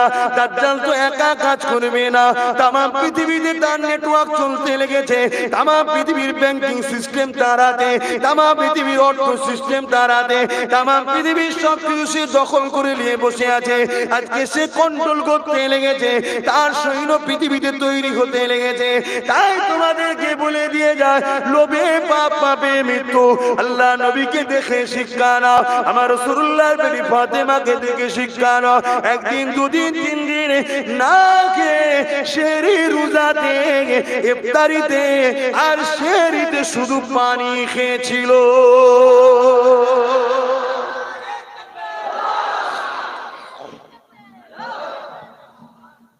দরুদ শরীফ আল্লাহ।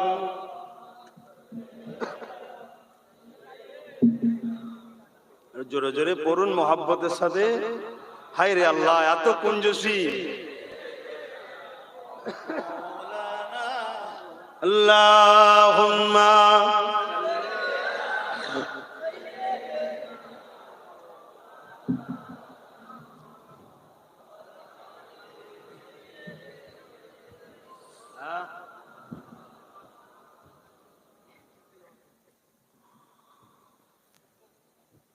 आने वालों ये तो बताओ शहर मदीना कैसा है। आने वालों ये तो बताओ शहर मदीना कैसा है।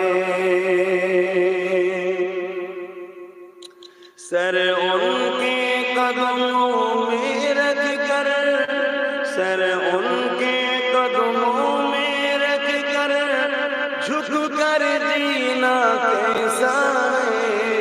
आने वालों ये तो बताओ शहर मदीना कैसा है।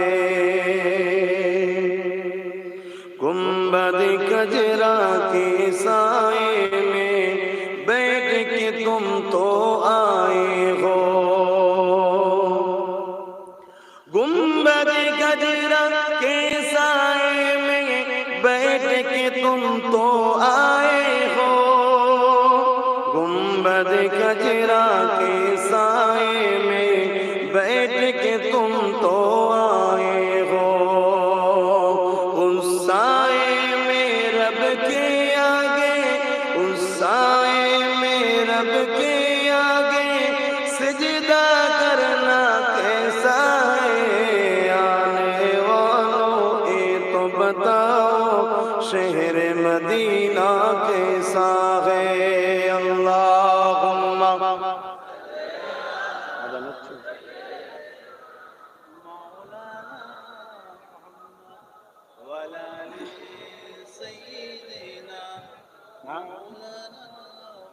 এখানে পড়ে গেল না, আজকে একসাথে আজান দিবেন না, বুঝলি? কথা বুঝছেন? এখানে কটাই জামাত করে, আজকে একটু দেরি করে করবে, রক্ত রয়েছে।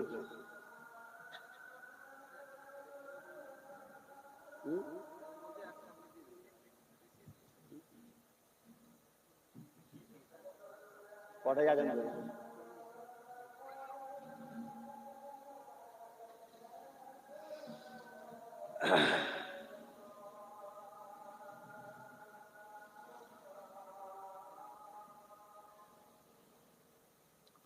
আল্লাহ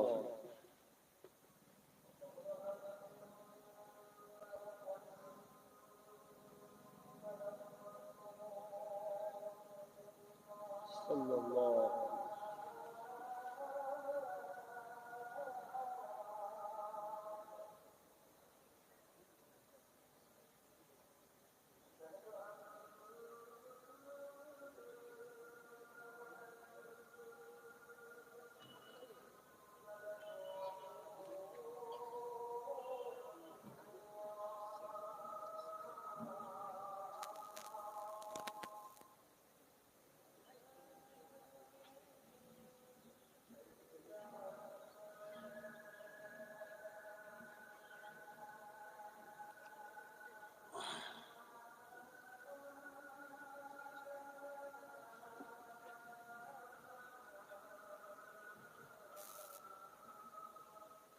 আল্লাহ।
কি বলছে?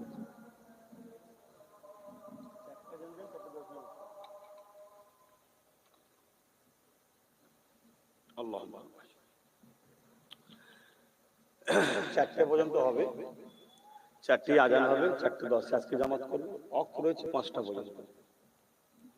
কি গো মুসল্লিরা যারা এই মসজিদের সঙ্গে জুড়ে আছেন, অসুবিধা আছে? বলেন না, দায়িত্ব রয়েছে, কি বলছেন? আজকের দিনের জন্য এগুলো করতে হয়, অসুবিধা নেই, সব জায়গাতেই হয়।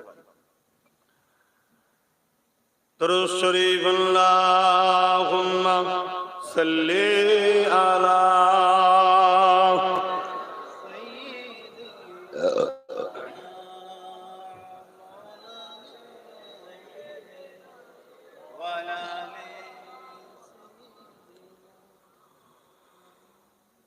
আল্লাহু আল্লাহু আল্লাহু আল্লাহু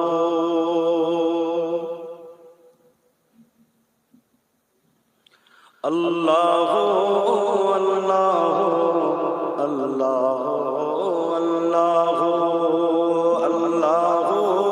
আল্লাহু আল্লাহু আল্লাহু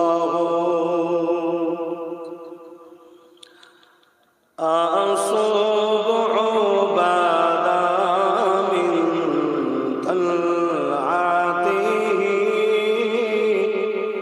والليل دجى من وفرته الله الله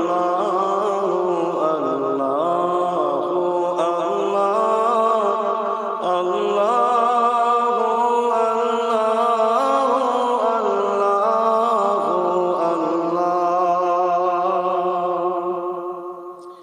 كنز الكرم مولى النعم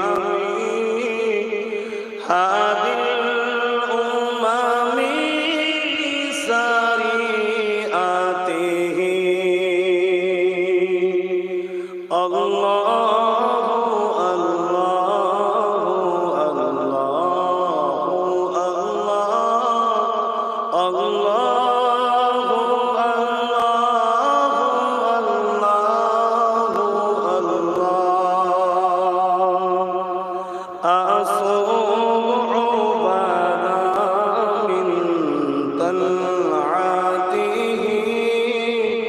والليل دجى من وفرته الله الله الله الله لا إله إلا الله اللهم صل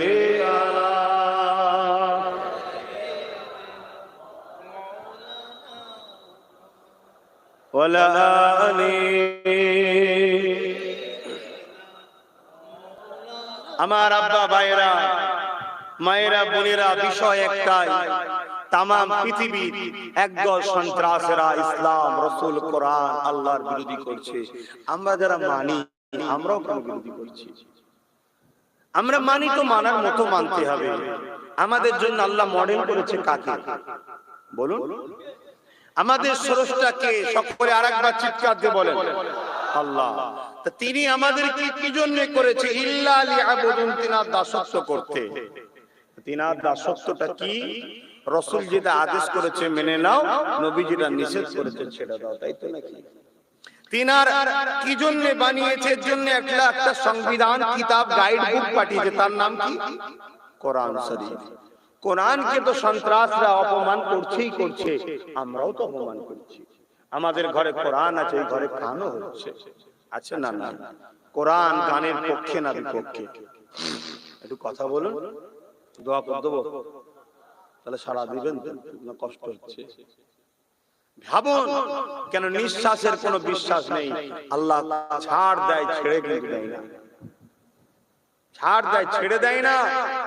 রূপ দিয়েছে, যৌবন দিয়েছে, তাকত দিয়েছে, ক্ষমতা দিয়েছে। তুমি আল্লাহর রাস্তায় খরচ করো, তার বিনিময়ে তুমি জান্নাত নাও। আল্লাহ বলেছে জান দে আর মাল দে, তার বিনিময়ে জান্নাত নে। জানও আল্লাহ দিয়েছে, মালও আল্লাহ দিয়েছে। তাহলে সেই জায়গাতে আমাদের জীবনটা কাটাতে হবে কোরআন অনুযায়ী, ঠিক না বেটি? জোরে বলুন ঠিক না বেটি? কিন্তু আম মানুষ তো কোরআন বুঝতে পারবো না। আপনারা তো মাদ্রাসা চৌকাঠে পা দেন না, পড়বেন কি করে? তাই আল্লাহ কোরআনে বলছেন, আমার রাসূল তাই আম্মা জান আয়েশা সিদ্দিকা রাদিয়াল্লাহু তাআলা আনহা বলছেন, কানা খুলুকুল্লাহুল কোরআন, আমার নবীর চরিত্র মোবারকটাই হলো কোরআন। জোরে বলুন সুবহানাল্লাহ।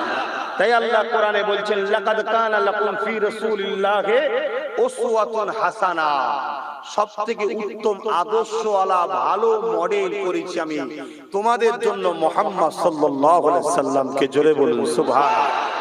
তোমাদের জিন্দেগির প্রত্যেকটা মুহূর্ত তোমরা যদি আমাকে রব বলে মানো, তোমরা যদি আমাকে খালেক বলে আমার উপরে ঈমান আনো, আমার আল্লাহ বলছেন, তাহলে তোমাদের জিন্দেগির প্রতিটা মুহূর্ত তোমাদের ঘরে নবী নবী নবী নবী নবী নবী করতে হবে, অর্থাৎ রাসূলকে ফলো করতে হবে। জোরে বলুন সুবহানাল্লাহ। আপনি নামাজ পড়বেন, নবীকে ফলো করতে হবে। আপনি রোজা রাখবেন, নবীকে ফলো করতে হবে। আপনি হজ করবেন, নবীকে ফলো করতে হবে। আপনি যাকাত দেবেন, নবীকে ফলো করতে হবে। আপনি দান খায়রাত করবেন, নবীকে ফলো করতে হবে। আপনি সংসার করবেন, বিবাহ করবেন, নবীকে ফলো করতে হবে। আপনি স্বামীর খিদমত করতে হবে, নবীকে ফলো করবেন। আপনি স্ত্রীকে ভালোবাসবেন, নবীকে ফলো করতে হবে। সন্তানদেরকে লালন পালন করবেন, নবীকে ফলো করতে হবে। এই যুবকেরা, আল্লাহ নবী হলেন মডেল। আল্লাহ নবী বাপ হয়েছে মডেল হিসাবে। আল্লাহ নবী দুনিয়া জমিনের নানা হয়েছে, ওইটাও হলো মডেল। আল্লাহ নবী মেয়ের বিবাহ দিয়েছে, ওটাও মডেল। এক কথায় নবী পাকের জিন্দেগিটা তোমার আমার জন্য নাজাতের রাস্তা। আমার নবী যা করেছে তাই করতে হবে, আমার নবীকে ফলো করতে হবে। ব্যবসা করবে, নবীকে দেখো। কারবার করবে, নবীকে দেখো। আত্মীয়তা করবে, নবীকে দেখো। পাড়া প্রতিবেশীর সঙ্গে কিভাবে মিশবে, নবীকে দেখো। মানুষ মানুষের সঙ্গে কিভাবে মিশবে, নবীকে দেখো। দেশকে কিভাবে ভালোবাসবে, নবীকে দেখো। অন্য ধর্মের মানুষের সঙ্গে কিভাবে মিশবে, নবীকে দেখো। এ যুবকেরা, তরুণেরা, সন্ত্রাসীরা আমার নবীকে চাই না, তারা আমার নবীকে ভালোবাসে না, তারা আমার নবীর বিরোধী করে। কেন? আমার নবী মানব বন্ধন শিখিয়েছিল, আমার নবী ইনসাফ করা শিখিয়েছে। যেখানে মুহাম্মদ থাকবে সেখানে ইনসাফ থাকবে, যেখানে মুহাম্মদ থাকবে না ইনসাফ থাকবে না। আল্লাহ নবী যখন রাষ্ট্র চালাতেন, মদিনার নবী শরীফে বসেছে। আল্লাহ নবী এমন সময় দেখতে লেগেছে, একটা মুসলমান আর একটা গায়ের মুসলমান আমার নবী পাকের দরবারে আসলো একটা ঘোড়াকে নিয়ে। মুসলমান বলে ঘোড়াটা আমার, গায়ের মুসলমান বলে ঘোড়াটা আমার। আল্লাহ নবী বিচার করতে লেগেছে, বাবারা তোমরা তোমার পক্ষে দলিল দাও, মুসলমান তুমি যে তোমার খোনা বলছো প্রমাণ দাও, বাবা তুমি যে তোমার খোনা বলছো প্রমাণ দাও। দুজনে প্রমাণ দিতে লেগেছে। আল্লাহ নবী বিচারে আসনে বসে বসে বিচার শুনতে লেগেছে, তাদের প্রমাণ শুনতে লেগেছে। এটা শুনতে শুনতে আল্লাহ নবীর রায় দিয়ে দিল, বাবারে খোরাটা হলো ওই অমুসলিম ইহুদি। মুসলমানটা বলতে লাগলো, ইয়া রাসূলুল্লাহ হাবিবাল্লাহ, আমি আল্লাহকে মানি, আপনাকে নবী বলে মানি, আমি মুসলমান, আমার থেকে কেন রায় দিলেন না? আল্লাহ নবী এটাই বলেছিল, বাবা এটা অন্য জায়গাতে চলতে পারে, জাহিলিয়াতের মধ্যে চলতে পারে, আমার আল্লাহ সংবিধান হলো ইনসাফটা হলো রক্তের সম্পর্কের আগে। জোরে বলো, রক্তের থেকে আগে হলো ইনসাফ। এই যে ইনসাফ পৃথিবীতে শিখিয়েছে রাসূল, রাসূল যদি থাকে সন্ত্রাসদের ক্ষতি না লাভ। তারা তো ইনসাফ করে না, তারা তো বেইনসাফি করে, ঠিক না বেঠিক? তাই তারা সর্বসময় ঘুরিয়ে ফিরিয়ে নবীকে, ইসলামকে, কোরআনকে কি করে শেষ করা যায়, কি করে দমন করা যায় চেষ্টা করছে। কিন্তু চেষ্টা করো, সবে কিয়ামত পর্যন্ত তারাই কিন্তু ফেল হবে। ইসলাম জিন্দা ছিল, আছে, থাকবে। রাসূলের শান উঁচু ছিল, আছে, কিয়ামত পর্যন্ত থাকবে। কিন্তু আমাদের কি হবে? এটাই বক্তব্য। আমরা কি সেই রাসূলকে ধরে থাকতে পারবো? কেন আমরা তো ছেড়েই দিয়েছি। আল্লাহ নবী দুনিয়ার বুকে ফিতনা বন্ধ করেছে। আমরা মুসলমান নিজের ভাইকে মারছি, আমরা মুসলমান নিজেদের মধ্যে মারপিট করছি। অথচ রাসূল পাক সাল্লাল্লাহু আলাইহি ওয়াসাল্লাম কি বলেছেন যে এক মুসলমান আরেক মুসলমানের মধ্যে নিজের দেহর মতো শরীরের আকৃতি, তোমরা একটা দেহ বিশিষ্ট, অর্থাৎ পৃথিবীর যে কোনো জায়গায় একজনের উপরে আঘাত হলে তোমার অন্তরে যেন কষ্ট হয়। পৃথিবী তো দূরের কথা, তুমিই তো নিজের ভাইকে মেরে শেষ করে ফেলছো। সংখ্যায় ছিলে তোমরা 1 লাখ, তোমরাই তো মেরে মেরে 50,000 কমিয়ে ফেললে। এবার যখন 50,000 হয়ে যাবে তখন তোমাকে মারার লোক এসে যাবে। কথা বুঝছেন না? বোঝেন না? এটাই তো পলিসি, এটাই তো পলিসি। দুজন শক্তিশালী যখন রয়েছে, দুজনকে কখনো আমি একা শেষ করতে পারবো না। তাই আমি বসে বসে পলিসি করছি কি, ওদের দুজনের মধ্যে মারপিট লাগা, দুজনের মধ্যে কমসে কম একজন মরে কমুক, তারপরে রইবে একজন, তখন আমি যে ধরবো। আজ আমরা ছিলাম 1 লাখ, আমরাই তো আমাদেরকে মেরে মেরে মেরে মেরে সব ঠিক করে ফেলেছি। তারপরেই দেখা যাবে আমরা নিজেরাই কমিয়ে দেবো। যখন আমরা তখন সংখ্যায় কমে যাব, তখন যে সন্ত্রাস আছে তারা এসে আমাদেরকে তখন শেষ করবে। আমার কথা কি খারাপ লাগছে আপনাদের? বোঝার চেষ্টা করুন আজকে কি হচ্ছে। ফোন করছে, করে কাঁদছে। ত্রিপুরাতেও আমাদের বীরের মুরিদ আছে। কেন ত্রিপুরা, মেঘালয়, কাবুল, কান্দার, বাতাস্তান, ইসলামাবাদ, পেশোয়ার, মুলতান সব ভারত ছিল, আজও ত্রিপুরা ভারতে আছে। এই বিশাল এলাকায় ত্রিপুরার পীর হযরত শেখ আবু বকর সিদ্দিকীর চাহনেওয়ালা, মাননেওয়ালা আজও আছে। আজকে কি দুর্দশা চলছে, ফোন করছে। আমি যে কেউ তোমাদের পাশে দাঁড়ায়নি, বলছে আফসোস কাউকে নাই চিনি, ও তো আমাদের দুশমন। কিন্তু যাদেরকে সেকুলার ভেবে আমরা যাদের পেছনে ছুরি দিই, তারা আজকে কোনো কথা বলছে না আমাদের হয়ে। আফসোস, কাল তোমার হোক, কেউ বলার থাকবে না। আজ তোমার পকেটে অনেক টাকা আছে, তার মানে তুমি সংখ্যায় অনেকটা আছো বলে তাই গুরুত্ব দিচ্ছে। যেদিন টাকা তোমার পকেটে কমে যাবে, কেউ তোমাকেও গুরুত্ব দেবে না। ওখানে মাত্র 9 টাকা আছে, তাই গুরুত্ব দিচ্ছে না। কথা বুঝছেন না? বোঝেন না? কেউ একজন বলছে যে ভাবলাম হয়তো কেউ আসছে, তিনি হয়তো কিছু বলবো রে বাবা, তার মুখেও কিছু নেই। আজ আমরা যদি না বুঝি তো কবে বুঝবেন? এই মসজিদকে সবাই মিলে মিটাতে চায়, এই মাদ্রাসাকে সবাই মিলে মিটাতে চায়, এই কোরআনকে সবাই মিলে মিটাতে চায়, এই দ্বীনকে সবাই মিলে মিটাতে চায়। উদ্দেশ্য একটাই, যেখানে দ্বীনে হক ইসলাম রাসূল থাকবে, সেখানে মা বাপের কোনো অপমান হবে না, নারীদের কোনো বেইজ্জতি হবে না, সেখানে মদ চলবে না, জেনা চলবে না, জুয়া চলবে না, যাত্রা চলবে না, মিথ্যা চলবে না, জুলুম চলবে না, দিন মজুরদের উপর অত্যাচার চলবে না। খোদার তো কেউ ক্ষমাতে পারবে না। রাসূল বলছেন, রাসূলের সাহাবী হযরত আলী বলছেন, কেউ যদি খোদার জ্বালায় ক্ষমায়, সেজন্য যদি কেউ যদি খোদার জ্বালায় চুরি করে, ওই চোরের হাত কাটার আগে ওর যে অভিভাবক লিডার আছে তার হাত কাটতে হবে। তাই যেখানে ইসলাম থাকবে সেখানে কোনোদিন গরিব ক্ষুধার্ত থাকতে পারে না। জোরে বলুন সুবহানাল্লাহ।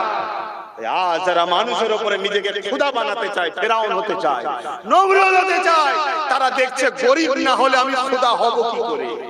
গরিব হলেই তো খিদের জ্বালায় আসবে আমার কাছে, জিভ বার করে দাও না দাও না দাও না, আমি এলে এক মুঠো ভাত খা, খেয়ে আমার তাবেদারি করবে, আমার দরজার গোড়ায় লাইন দেবে, এই সকালবেলা বেরোবো সবাইকে আমি দেবো এক প্লেট করে ভাত, লাও খাও, আর আমাকে সবাই খোদা বলবে, তবেই তো। এটা একটা দুনিয়ার পরিকল্পনা। এজন্য বলি ইতিহাস পড়তে হয় না, আব্বাস সিদ্দিকীকে ভুল বলবে। কথা বুঝে আসছে বাপ ভাইরা? আজ ত্রিপুরাতে কোন আমাকে কেউ কেউ বলছে ভাইজান কোন বড় মিডিয়া কিছু দেখাচ্ছে না তো। আমি মিডিয়া তোর না আমার, না আমার বাপের, না তোর বাপ দেখাবে। মিডিয়া যাদের তাদের কিছু হলে দেখায়, আমাদের নেই তাই দেখায়, আফসোস করে কিছু লাভ নেই। কথা বুঝছেন তো? না বলছে কারো মুখে কিছু কথা নেই, কেউ তো আমাদের নয় তো বলবে কেন? কথা বুঝছেন? যে যার চালিয়ে বলে না বলে না বলবে, তোর আমার আফসোস করতে কিছু লাভ নেই। কিন্তু কথা হচ্ছে আজকে কি যে হচ্ছে, যতটা দেখছো ওর হাজার গুণ বেশি আজকে ত্রিপুরা জুলুম হচ্ছে, হাজার গুণ বেশি।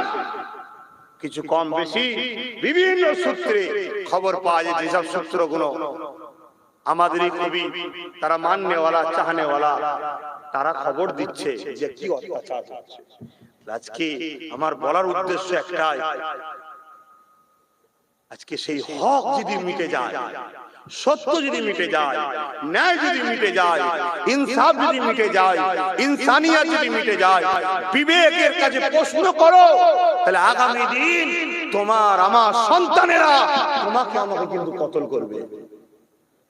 যতদিন নবী থাকবে তোমার আমার সন্তানের কাছে, যতদিন দ্বীনে হক থাকবে তোমার আমার সন্তানের কাছে, ততদিন তোমার আমার সন্তান কিন্তু তোমার আমার এসে পা টিপবে। কেন? তুমি আমি সন্তানের নজরে তখন জান্নাতের দরজা। জোরে বলুন সুবহানাল্লাহ। কেন? প্রত্যেকটা বাপ হলো ছেলেদের কাছে জান্নাতের দরজা, মা হলো খোদ জান্নাত। কিন্তু সেই হকটাকে মেটাবার জন্য একদল সন্ত্রাসরা উঠে পড়ে লেগেছে।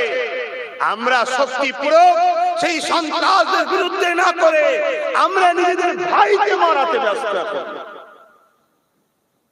সময় শেষের দিকে, আর কিছু বলছি না। মনে রাখবেন মদিনাতে আজও কেউ একজন তোমার আমার জন্য কাঁদছে, তার রেখে যাওয়া দ্বীন ইসলাম আমরা মিটাবো না, কেউ মিটালে মিটতে দেবো না।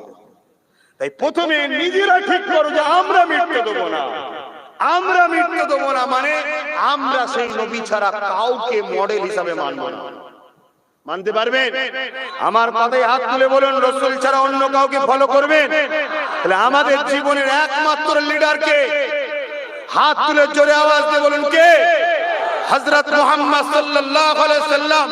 তিনি যদি আমাদের লিডার হয়, জীবনের প্রত্যেকটা মুহূর্ত, প্রতিটা টাইমে, সংসার জীবন, অর্থ জীবন, এডুকেশন জীবন, শিক্ষা জীবন, সামাজিক জীবন, পারিবারিক জীবন, রাষ্ট্রীয় জীবন, সমস্ত কিছু মুহাম্মদ রাসূল ছাড়া অন্য কাউকে ফলো আমরা করব না, এই প্রতিজ্ঞা থেকে নিতে পারবে?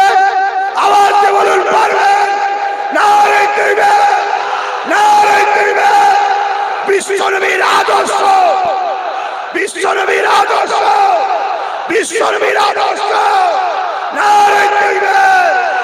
সরকার কি আমত, সরকার কি আমত, দিলদার কি আমত, রহমত কি আমত, আকা কি আমত, পুরনূর কি আমত, হাবিব কি আমত, दोनों जहां की बसरा की आमद।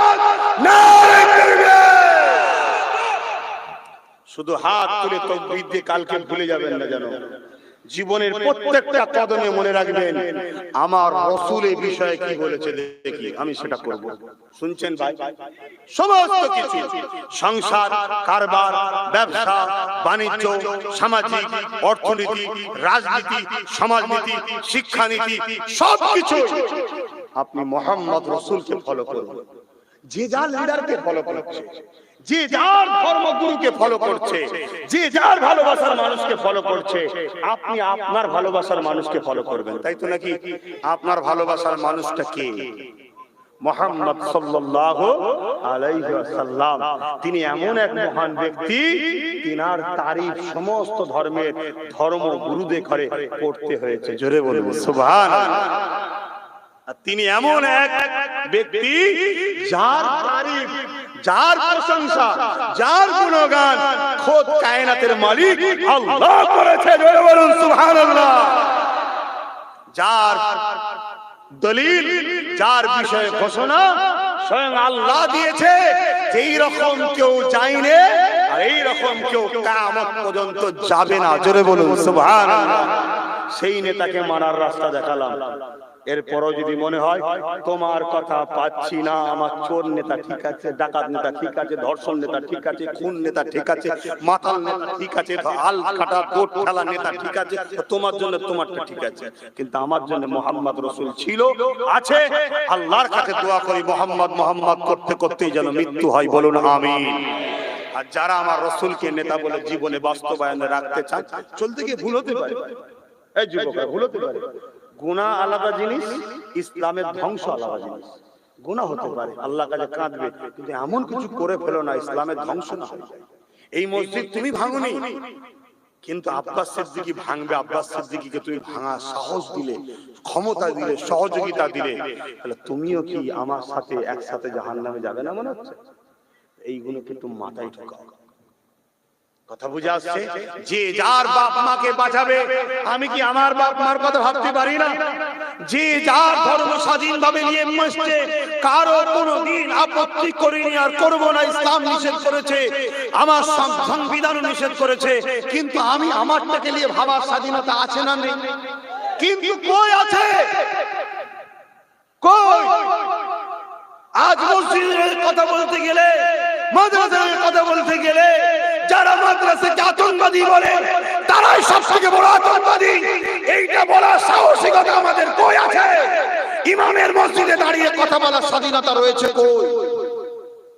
তাহলে আমরাই তো আজকে পরাধীন হয়ে গেলাম না, আমার ধর্মকে স্বাধীনভাবে মানতে পারছি। যত ফতোয়া, যত ধর্ম ইসলামিক কালচারকে নিয়ে তৈরি হচ্ছে না, হয়নি। এর জন্য দোষ অন্য কাউকে না দিয়ে যে যার নিজের দিকে তাকান, আমাদেরই দোষ। আমরা সর্বপ্রথম নিজেরা রাসূলকে মডেল হিসাবে মেনে নবীর জীবনটাকে ফলো করি। আপনারাও পড়ুন নবীর জীবনী। পড়তে না পারেন, পরিবার যদি পড়তে পারে তাকে পড়তে বলুন, বাসে বাসে শুনুন। ছেলে পড়তে পারে, ছেলেকে পড়তে বলুন, বাসে বসে বসে শুনুন। কি গো, বেকার লাগছে নাকি বকছি আমি? কষ্ট হচ্ছে? বাপ মনে রেখে দেবেন, চোখ দিয়ে পানি নয়, আগামী দিন খুন বেরোবে, রাস্তা খুঁজে পাবেন না। বেশি নাই, 2 বছর ওয়েট করুন। আব্বাস সিদ্দিকীকে যারা গাল দিয়েছিলেন, অনেক কিছু বলেছিলেন, 2 বছর পর আপনারা বুঝে যাবেন যে আব্বাস সিদ্দিকী কি করতে চেয়েছিল আর কি বলতে আজও চাইছে। বুঝিয়ে আমি আর বলবো না, সালাম দেবো, আজান হবে, তারপর নামাজ হবে, দোয়া করবো। ইয়া নবী সালাম।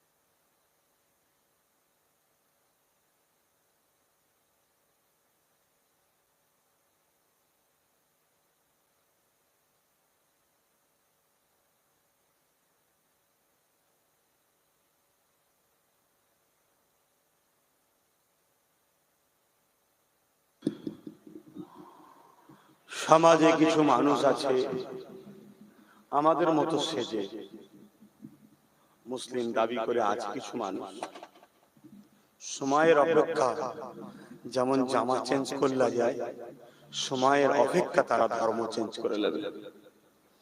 সেই সময় কিন্তু আমরা খুব বিপদে পড়ব। আর আব্বাস সিদ্দিকী যা বলছে, শুধু ভবিষ্যৎবাণী কোরআন সুন্নাহ থেকে বলে যাচ্ছি সেটা নয়, বাস্তবে ইতিহাস ঘটেছে সেটাও বলে যাচ্ছে। স্পেনে 800 বছর মুসলমান রাজত্ব করেছিল। 800 বছর। সমাজের কিছু একদল মানুষ তারা মুসলমান সেজে মুসলমানদের ইমাম হয়ে, রহনুমা হয়ে মুসলমানদের প্রতিনিধিত্ব করতে লাগলো। ভেতরে ভেতরে ভেতরে ভেতরে ইসলামের দুশমনদের সঙ্গে হাত মিলিয়ে রাখতে লাগলো। সময় একটা দিন এসে গেল, সেই সময় ক্ষমতার দিকে মুসলিমরা আর পেরে উঠতে পারবে না। রাতারাতি তারা জামা চেঞ্জের মতো ধর্ম চেঞ্জ করে নিল, দিশেহারা হয়ে গেল। জাহাজ ভর্তি ভর্তি করে লাশ শুধু পানিতে ফেলেছে। ইতিহাস পড়ুন না। 14ই ফেব্রুয়ারি আমরা সবাই কি করি জানো, তার কি ফুর্তি আনন্দ না কি এটা বলে, অ্যাকচুয়ালি এটা কি দিন একটু জানো? ওই দিনে কি হয়েছিল? কত লক্ষ মুসলমানের রক্তে সাগর লাল হয়েছিল সেই দিন, ওটা আমরা জানি না। আমরা বিভিন্ন খেলোয়াড়কে সাপোর্ট করি, বিভিন্ন খেলোয়াড়দের জন্য রাত জাগি। এই খেলোয়াড়দের মধ্যে আকসার এমনও রয়েছে যারা অলরেডি এখন থেকে দাজ্জালের সৈন্য তৈরি হচ্ছে। দাজ্জালের সৈন্যর লোগো হচ্ছে এক চোখো। খেয়াল করে দেখুন, তাদের জন্য আমরা হাততালি দিচ্ছি। যারা আমাদের ঘরে ঈমান, ইজ্জত, আবরু সবই লুটবে, আমাদের বিপদে তারা কোনোদিন চোখের পানি ফেলে না। আর যারা তোমাদের বিপদে শুধু চোখের পানি ফেলা তো দূরের কথা, তোমাদের সুখের জন্য যারা 5 ওয়াক্ত হাত তোলে, তাহাজ্জুদ করে কাঁদে, তাদেরকেই তো তোমরা গাল দাও। তুমি দিওনি, কিন্তু তোমাদের মতই তো কেউ দেয়, তাদেরকেই গাল দাও। ঠিক আছে, আব্বাস সিদ্দিকী বলা বন্ধ করে দিয়েছে, তাই বলিনি, চুপ করে আছি। আমি যখন খারাপ দূরেই থাকতে চাই, কিন্তু অপেক্ষা করো 2 বছর, বুঝে যাবে কি জিনিস ঘটতে চলেছে। ইয়া নবী সালাম, ইয়া রাসূল সালাম, ইয়া হাবিব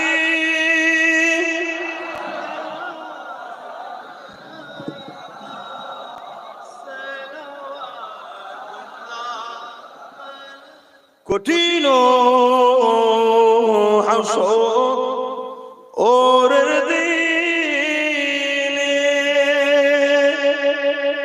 কি আছে মোদের এ কপাল, গুনাহগার উম্মাত তো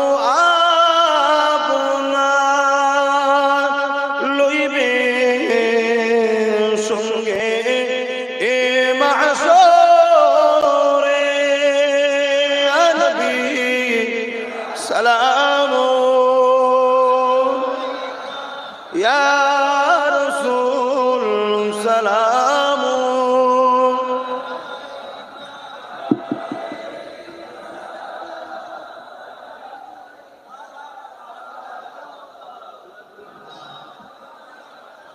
ইয়া নবী নাম ও পিয়া,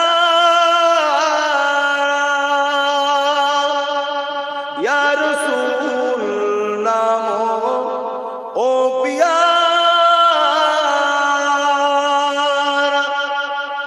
আরশ বাক নে পুকার, সজবে গো মারহামা নবী সালাম, ইয়া রাসূল সালাম, ইয়া হাবিব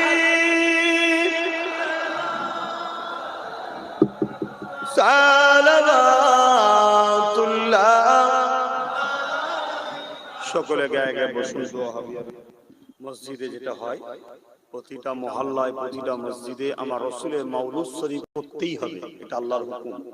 কোরআন বাক্যে আছে, কুল বিফাদলিল্লাহি ওয়া বিরহমাতি ফাবিযালিকা ফালিয়াফরাহু, রহমত পেয়ে খুশি পেয়ে আনন্দ প্রকাশ করো। নবী রহমত না গজব? নবী পেয়ে খুশি করতে হবে। সেই খুশিটা কিভাবে? শরীয়ত সম্মত, যেভাবে সাহাবারা করেছিলেন। নবী সাহাবী হযরত আব্বাস রাদিয়াল্লাহু তাআলা এলাকার মানুষকে নিয়ে বসে নবীর ছোটবেলার কথা বলছিলেন, তো ওইটা আমরাও করি। তো যাক, আমি একটা বিশেষ কারণে পরিস্থিতিকে সামনে রেখে আলোচনা করলাম। এই মসজিদগুলোকে কোন সন্ত্রাসের ক্ষমতা নেই ভাঙতে পারে, আগুন দিতে পারে, যদি একটা কাজ আমরা করি, কি মসজিদগুলোকে যদি যুবকরা আবাদ করি, তাহলে কোন কাপুরুষের কোন সন্ত্রাসের দমের ক্ষমতা নেই যে মসজিদের দিকে খারাপ নজরে তুলে যাওয়া, ঠিক না বেটি?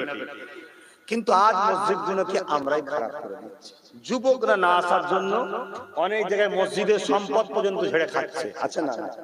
মসজিদের টাকার কোনো হিসাব নাই, মসজিদে লুটপাট হচ্ছে, মসজিদ খেয়াল খুশি মতো চলছে। মনে রেখে দেবেন, এই মসজিদ বেউজ্জতি হলে এই পুরো মহল্লায় যে মসজিদকে কেন্দ্র করে সবাইকে আল্লাহ ধরবে কিয়ামত দিন। পাশে যে মসজিদ আছে বেউজ্জতি হলে ওই মহল্লার পুরো লোককে কিন্তু আল্লাহ ধরবে।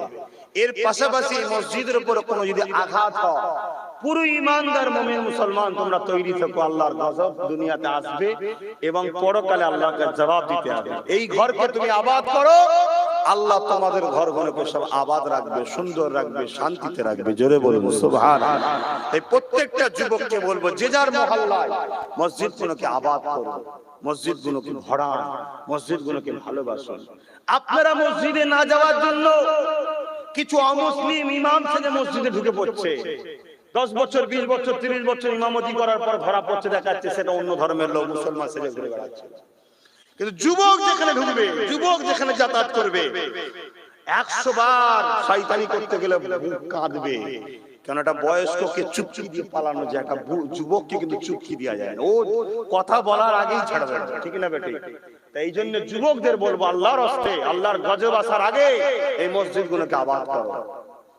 এরপরও যদি তুমি মনে করো যখন হবে তখন দেখা যাবে, খনি বাপ দেখার সময় কিছু নাই, কখন নিঃশ্বাস ফুরাবে কেউ জানে না, এক মুহূর্তের ব্যাপার, 1 সেকেন্ডের ব্যাপার। কিন্তু পুলসরাত পার সবাইকে হতে হবে, চুলের থেকে সরু, হীরের থেকে ধার, তখন কেউ কাঁধে করে পার করাবে না। তবে হ্যাঁ, যদি আমার রসুলের হতে পারো, আর রসুলের যে হবে সে মসজিদ ছেড়ে দেবে।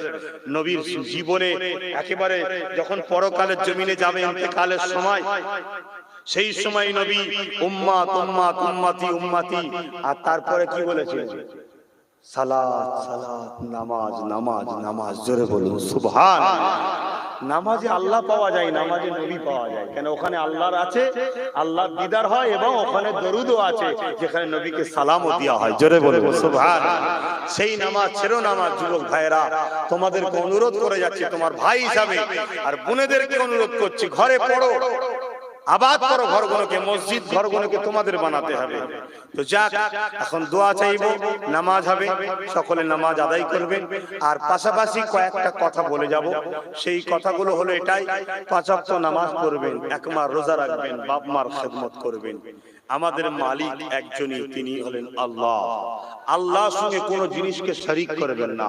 পৃথিবীর বুকে সব গুনাহ আল্লাহ মাফ করে দেয়, শিরকের গুনাহ আল্লাহ মাফ করে না। হযরত মুহাম্মদ সাল্লাল্লাহু আলাইহি সাল্লাম একমাত্র আমাদের জন্য পথ প্রদর্শক নেতা। অতএব যে ইমাম, যে পীর সাহেব, যে মুলি সাহেব, যে মীর সবাই রাসূলের কথা বলবে, তাকে কাঁধে করে ঘুরলে নবী খুশি হবে। জোরে বলুন সুবহানাল্লাহ। মনে রাখবেন, বাংলার মানুষ আমরা ইসলাম পেয়েছি, দাড়ি টুপি, মসজিদ মাদ্রাসা পেয়েছি মুজাদ্দিদ জামান সাইয়্যিদুনা আবু বকর সিদ্দিক আওলাদে রাসূল দাদা হুজুরের ওসিলায়। দাদা হুজুর হলেন মুজাদ্দিদ, রাসূলের হুকুম মুজাদ্দিদ মানতে হবে, দাদা হুজুরকে ধরে রাখুন। কেন? আম মানুষকে কিভাবে ভড়কাচ্ছে আপনারা বুঝতে পারবেন না। মনে রাখবেন, দাদা হুজুরের 5 আওলাদও উপযুক্ত ছিল। বাকি সেই দাদা হুজুরের মুখের দিকে চেয়ে আরো আওলাদরা রয়েছেন, যাকে আপনার পছন্দ আপনি তার সঙ্গে লেনদেন উঠা বসা করুন। বাকিগুলো সমালোচনা করবেন না, অনুরোধ করছি। সমালোচনা করে তার কানেও যাচ্ছে না আর তার কিছু ক্ষতি হচ্ছে না, কিন্তু আপনার আখিরাত নষ্ট হচ্ছে। কেন? শরীফুন নসব যে ঘরে সম্মান করা ওয়াজিব, করতেই হবে। শরীফুন নসব কে? নবীর বংশধর, সাহাবাদের বংশধরদের ঘরে শরীফুন নসব বলে। নবীর খাতিরে, সাহাবাদের খাতিরে তার বংশধরদের ঘরে সম্মান করতে হয়। আলহামদুলিল্লাহ, দাদা পীরের আওলাদরা নবীরও খানদান, সিদ্দিক আকবরও খানদান। জোরে বলুন সুবহানাল্লাহ। তাই ভালো যাকে লাগবে দেখছেন এ ঠিক আছে, তার সাথে উঠা বসা লেনদেন, কিন্তু বাকি গুণের বিরোধী করার দরকার নেই, দূরে থাকুন। মনে রাখবেন, সেই জায়গায় আমি আব্বাস সিদ্দিকী আশা রাখছি আপনারা আগেও আমার সাথে ছিলেন, ভাই হিসাবে, ছেলে হিসাবে, এখন আমার সাথে আছেন। এই ভালোবাসা আপনাদের অন্তরে আছে তো নাকি? একটু হাত তুলে দেখান। আলহামদুলিল্লাহ। তাহলে এই কথাগুলো মেনে চলবেন, এই কথাগুলো মেনে চলবেন। হাত নাবান। শত শেষ কথা আমার ভালোবাসার মানুষদের জন্য, দেশটাকে বাঁচান, দেশটাকে বাঁচান, দেশটাকে বাঁচান। আর দেশটা বাঁচাতে গেলে দুটো রাস্তা আছে। এক হচ্ছে দেশের মধ্যে একদল সন্ত্রাস বেরিয়েছে, শুধুমাত্র হিন্দু মুসলমান লাগাবার জন্য ঘুরছে। কোন রকম ভাবে দুই ভাই যেন মারপিটে জড়িয়ে যাবেন না। কেন? আমরা উভয় এক ভারতবাসী, এক বাপ আদম, এক মায়ের ছেলে হাওয়া। অতএব নিজেদের মধ্যে মিলেমিশে রাখবেন। খবরদার কারোর সঙ্গে ফিতনায় যাবেন না। কোন ধর্মের মানুষের উপরে আঘাত দিয়া, কোন ধর্মের স্থানে আঘাত দিয়া, কোন ধর্মকে খারাপ কথা বলার ইজাজত ইসলামে বলুন, কে বলুন নাই। আপনি আপনার ধর্ম করুন, আর অপরের ধর্মে যাওয়াটাও ইসলামে জায়েজ নেই। কিছু লোক আছে আজকে আমাদেরকে বোঝায় ধর্ম যার যার, উৎসব সবার। এটা কুফরি কথা, শিরকি কথা, হারাম কথা। কারণ হযরত ওমর ফারুক বলছেন অন্য ধর্মের ধর্মস্থানে যেও না, কারণ আল্লাহ পাকের পক্ষ থেকে অভিশাপ হয়, লানত হয়। কথা বুঝে আসছে? সে তার করুক, আপনি আপনার করুন, কিন্তু মানুষ হিসাবে একে অপরের সর্বদিক দিয়ে সহযোগিতা করুন। থাকা, খাওয়া, দেখাশোনা সবকিছু, ব্যবসা বাণিজ্য, লেনদেন, সহযোগিতা করা, সবকিছু করুন। দেশটাকে বাঁচান, দেশটাকে বাঁচান, দেশটাকে বাঁচান। পাশাপাশি নিজের মা, নিজের বোন, নিজের বাপ, নিজের ভাই, নিজের ধর্ম, নিজের মসজিদ, নিজের মাদ্রাসা, নিজের রোজা, নিজের হজ, নিজের পর্দা, নিজে বাঁচাবার চেষ্টা করুন। যে এগুলোকে বোঝে না, মানে না, তার হাতে এগুলোর দায়িত্ব ছেড়ে দেন না, ঠকতে হবে। আসেন আল্লাহর কাছে দোয়া চাইবো, আল্লাহ আমাদের সকলকে বুঝার তৌফিক দিক। আমার ভাষাতে, কথাতে, ব্যবহারে কেউ কষ্ট পেলে, আমি ব্যক্তিগত কাউকে কোনো আক্রমণ করে গেছি, আল্লাহুম্মা আমিন। আল্লাহ, আমার আব্বা গুলো খেলে, ভাই গুলো খেলে বসেছি, আম্মা গুলো, বোন গুলো দূরে আছে, এখন নামাজ হবে। আল্লাহ, বলা করার মধ্যে কিছু ভুল ভ্রান্তি হলে আপনি যদি নারাজ হন, আপনার হাবিবি নারাজ হন, আল্লাহ আপনি মাফ করে দেবেন। যা কিছু বলিছি আল্লাহ কবুল করে নেন। এরা দুরূদ সুবহানাল্লাহ, আলহামদুলিল্লাহ, যে যা পড়েছে কবুল করে নেন। দু খতম কোরআন শরীফ তেলাওয়াত কবুল করে নেন। আমার আকবর ভাই, তার আম্মার জন্য, বোনের জন্য, পরিবারে আত্মীয়স্বজন যারা চলে গেছে, তার জন্য সবরে সানি। সাথে সাথে আমরা যখন এসে বসেছি, আমাদেরও মাই মুরব্বিদের সবরে সানি। আল্লাহ আপনি কবুল করে নিন। আল্লাহ, এই সব মিলিয়ে আল্লাহ, হালকা বয়সের ছেলে, জামার ঠিক নেই, মাথায় টুপি নেই, ইউনিফর্মে গন্ডগোল আছে, কিন্তু আল্লাহ এদের অন্তরে তোমার নবীর প্রেম আছে।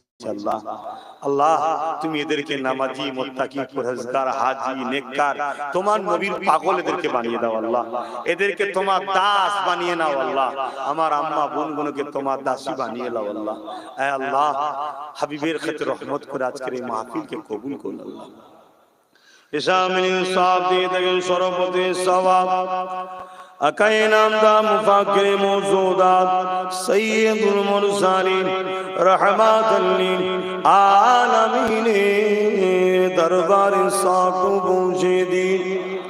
হুজুর আব্বা জান, আম্মা জান, হুজুরের পরিবার পাক ইনসাফ को पहुंचे दिन।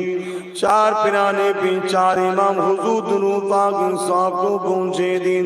तमाम नबी सिद्दीक सादा सालिहीन आरिफ बिल्लाह हुजूर पाक इंसाफ को पहुंचे दिन।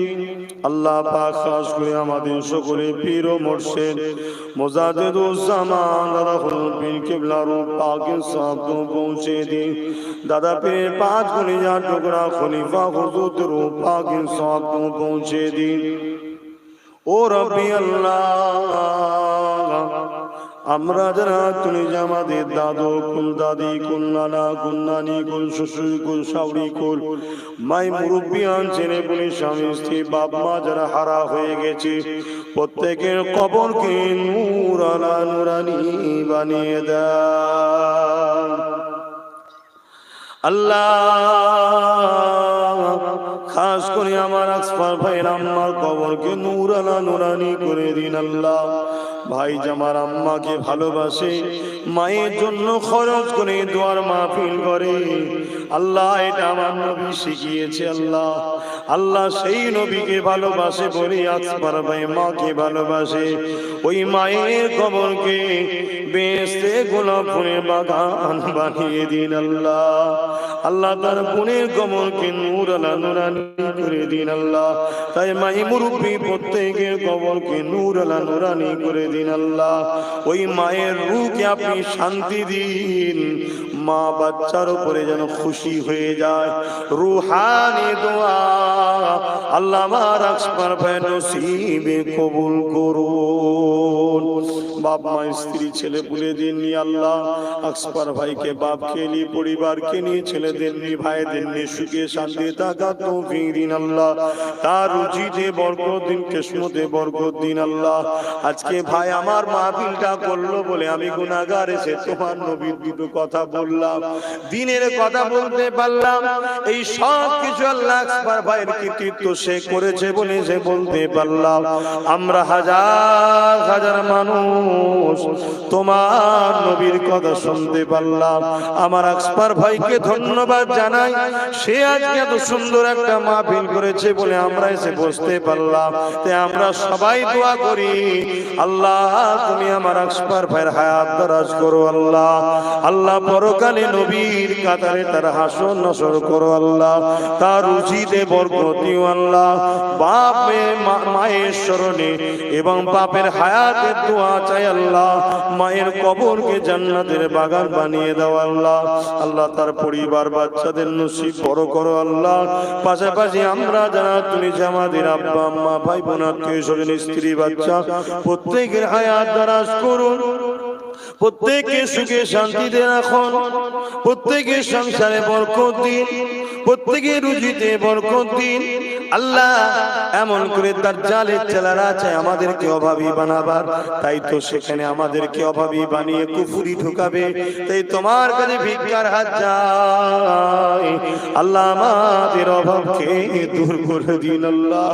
আল্লাহ দুবেলা দুমুঠো খাবার জন্য কারো ধরে হাত পাতাবেন না আল্লাহ। ইজ্জত ঢাকার জন্য পরনার কাপড়ের জন্য কারো কাছে হাত পাতাবেন না আল্লাহ। দুনিয়ায় সুখে শান্তিতে মা বাপ স্ত্রী ছেলে বলে আসতে দিন, সুখে শান্তি থাকা তৌফিক দিন।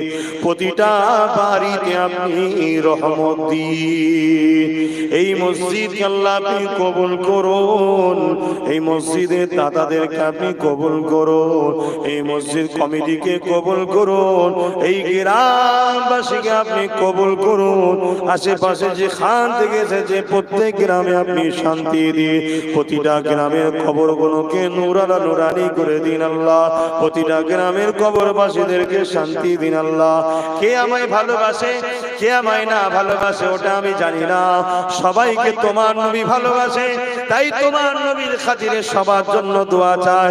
সবাইকে তুমি নবীর প্রেমিক বানিয়ে দাও, সবাইকে তোমার প্রেমিক বানিয়ে নাও, সবাইকে তুমি দয়ার জান্নাত নসিব করে দিও আল্লাহ।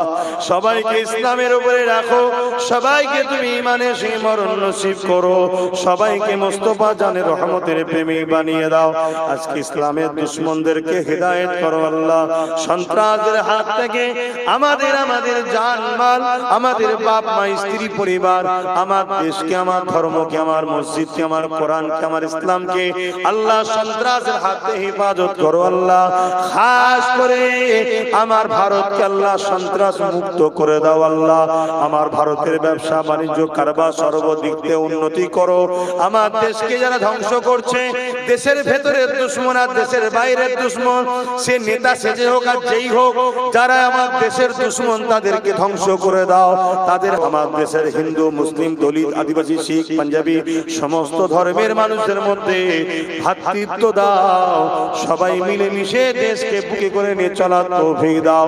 সর্বধর্মের বাচ্চাদের আল্লাহ তুমি শান্তিতে রাখো। সকলকে শীতের কাপড়ের ব্যবস্থা করে দাও আল্লাহ। আল্লাহ কঠিন ঠান্ডা আসছে, গরিবের ঘরের বাচ্চারা আল্লাহ গায়ের কাপড় পাই না আল্লাহ, কত কষ্ট হয় আল্লাহ। আল্লাহ যে কোনো ধর্মেরই হোক, প্রতিটা ধর্মেরই বাচ্চারা বড় কষ্ট হয় আল্লাহ। প্রতিটা ধর্মেই গরিব আছে আল্লাহ, বিশেষ করে মুসলমানরা তো বড় গরিব আল্লাহ। প্রত্যেক ধর্মেরই গরিবের বাচ্চাদের পরনার কাপড়, শীতের কাপড়, খাবারের ব্যবস্থা তুমি করে দাও। খাস করে আমার কওমের উপরে তুমি খাস রহমত দাও, এদের অভাবকে দূর করে দাও। যে যা সালে হাত কবুল করে দাও। আমার আকবর ভাই, চাস্তো ভাই আল্লাহ সুস্থ, আল্লাহ ঘরে শুয়ে সুস্থ করে দাও আল্লাহ। আজকে সে সুস্থ থাকলে সেও মাহফিলে আসতো আল্লাহ, মাহফিলে আসার সওয়াব তার নসিবে দাও এবং তাকে সুস্থ করে দাও। আকবর ভাইয়ের বাচ্চাগুলোকে সুস্থ করে দাও আল্লাহ। সব বাচ্চাগুলোর দারাজ করো, ভালো রেখো, তার পরিবারকে নিয়ে ভাইদের শুধু শান্তিতে রেখো। এই গ্রামে তুমি শান্তি দিও আল্লাহ। কে কে নিয়েতে হাত তুলেছে জানি না, আমার আলোচনা শুনে কে খুশি হলো কে বেজার হলো তাও জানি না। আমি তোমার জন্য কথা বলেছি, তুমি খুশি, তোমার হাবিব খুশি আল্লাহ। আমি আলহামদুলিল্লাহ। আয় আল্লাহ, তবে যদি কেউ ভুল বুঝে নারাজ হয়ে থাকে তাকেও আমার বন্ধু, আমার ভাই বানিয়ে দাও আল্লাহ।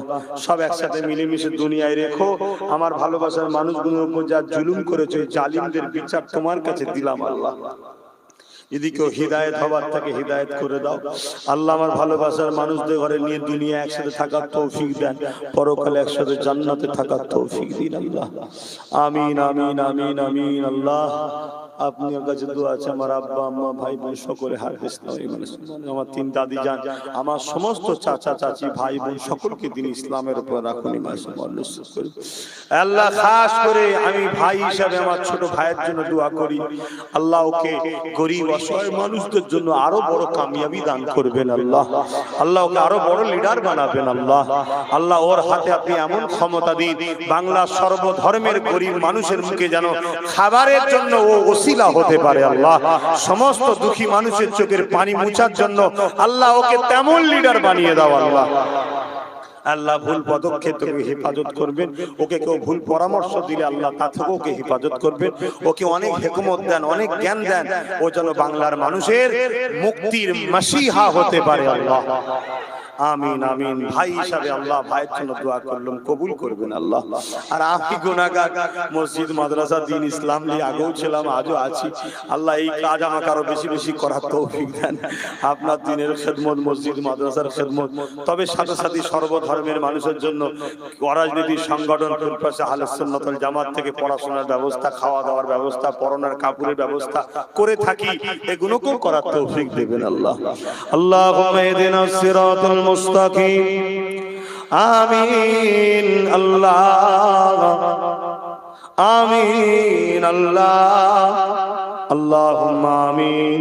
বারহাকাল মাদিলা ইলাহা ইল্লাল্লাহ মুহাম্মাদুর রাসূলুল্লাহ।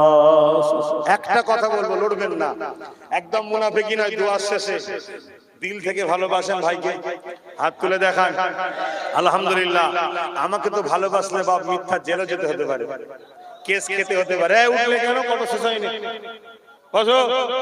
এই মহব্বত বলো। মসজিদের জন্য, মাদ্রাসার জন্য, দেশের জন্য আব্বাস সিদ্দিকী লড়াই করতে যদি নামে আমার পাশে দাঁড়াবে।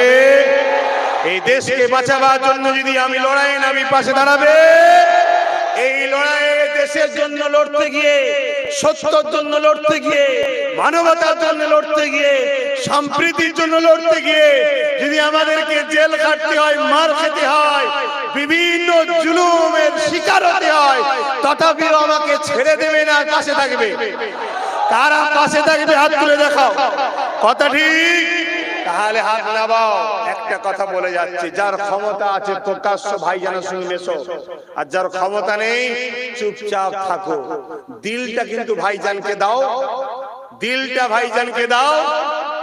সোশ্যাল নেটওয়ার্কে পীরজাদা এমডি আব্বাস সিদ্দিকীকে ফলো করো আর পিএবিএস কে ফলো করো, কিন্তু দিলটা ভাইজানের সঙ্গে জুড়ে রাখো। দম থাকলে প্রকাশ্য আসো, দম না থাকলে দিলে দিলেও কমসে কম থাকো। কেন অন্যায়ের প্রতিবাদ যে করে না তার মধ্যে ঈমান নেই, যে করে তার মধ্যে ঈমান আছে। আসসালামু আলাইকুম। কারো বিরুদ্ধে বলেছি, এরপরও যদি বলে ভাইজানকে আনা যাবে না, তাহলে জানতে হবে এরা ইসলামের দুশমন। ঠিক না বেটি? মিলেমিশে থাকবেন, ব্যবসা বাণিজ্য করুন, বেশি বেশি করে মেহনত করুন, হালাল ইনকাম করুন। আস্তে আস্তে যান, উজু যাদের নেই উজু করে নেন। এই মসজিদে হয়তো সবার জায়গা হবে না, বাইরেও যদি জায়গা হয়, কথা বলে আশপাশে তো অনেক মসজিদ আছে, নামাজ পড়ে নেবেন, কেউ ছাড়বেন না ইনশাআল্লাহ। আগিয়ে যান। আর আমার এই ভাই জিজ্ঞেস করছিল আবাদ আসার বিষয়ে একটু বলবেন না? ভাই আবাদ আসার বিষয়ে আমি কি বলবো? বড় বড় মুফতিরা রয়েছে, বড় বড় পীর সাহেবরা রয়েছে, একটু ফতোয়া নেবেন। আমি যা বলবো ও বাদ, ও বিরোধী, ও ফচকে। কথা বুঝছেন না? অতএব অনেক বড় বড় হুজুর আছে তো, আজকে আরো সব অনেকে আছে, সব আসবে নেবেন। আমি ভাই ফচকে মানুষ, আমি কি বলবো? তবে আমার মুজাদ্দিদ জামান আলিফ বেতেসে পড়েছে, ইমামে আজম আলিফ বেতেসে পড়েছে, সাহাবা হুজুররাও আলিফ বেতেসে পড়েছে, আমার রাসূল পাক সাল্লাল্লাহু আলাইহি ওয়াসাল্লাম আলিফ বেতেসে পড়েছে। এটুকু আমি জানি, তাই আমিও পড়ি। কিন্তু ফতোয়া কি হবে না হবে, আরো সব হুজুররা রয়েছে, নেন না। আমি তো ছোটখাটো মানুষ, আমি ফচকে মানুষ বাবা, আমাকে ফচকে বলেই তো সব উড়িয়ে দিল। জান, আল্লাহ আছে।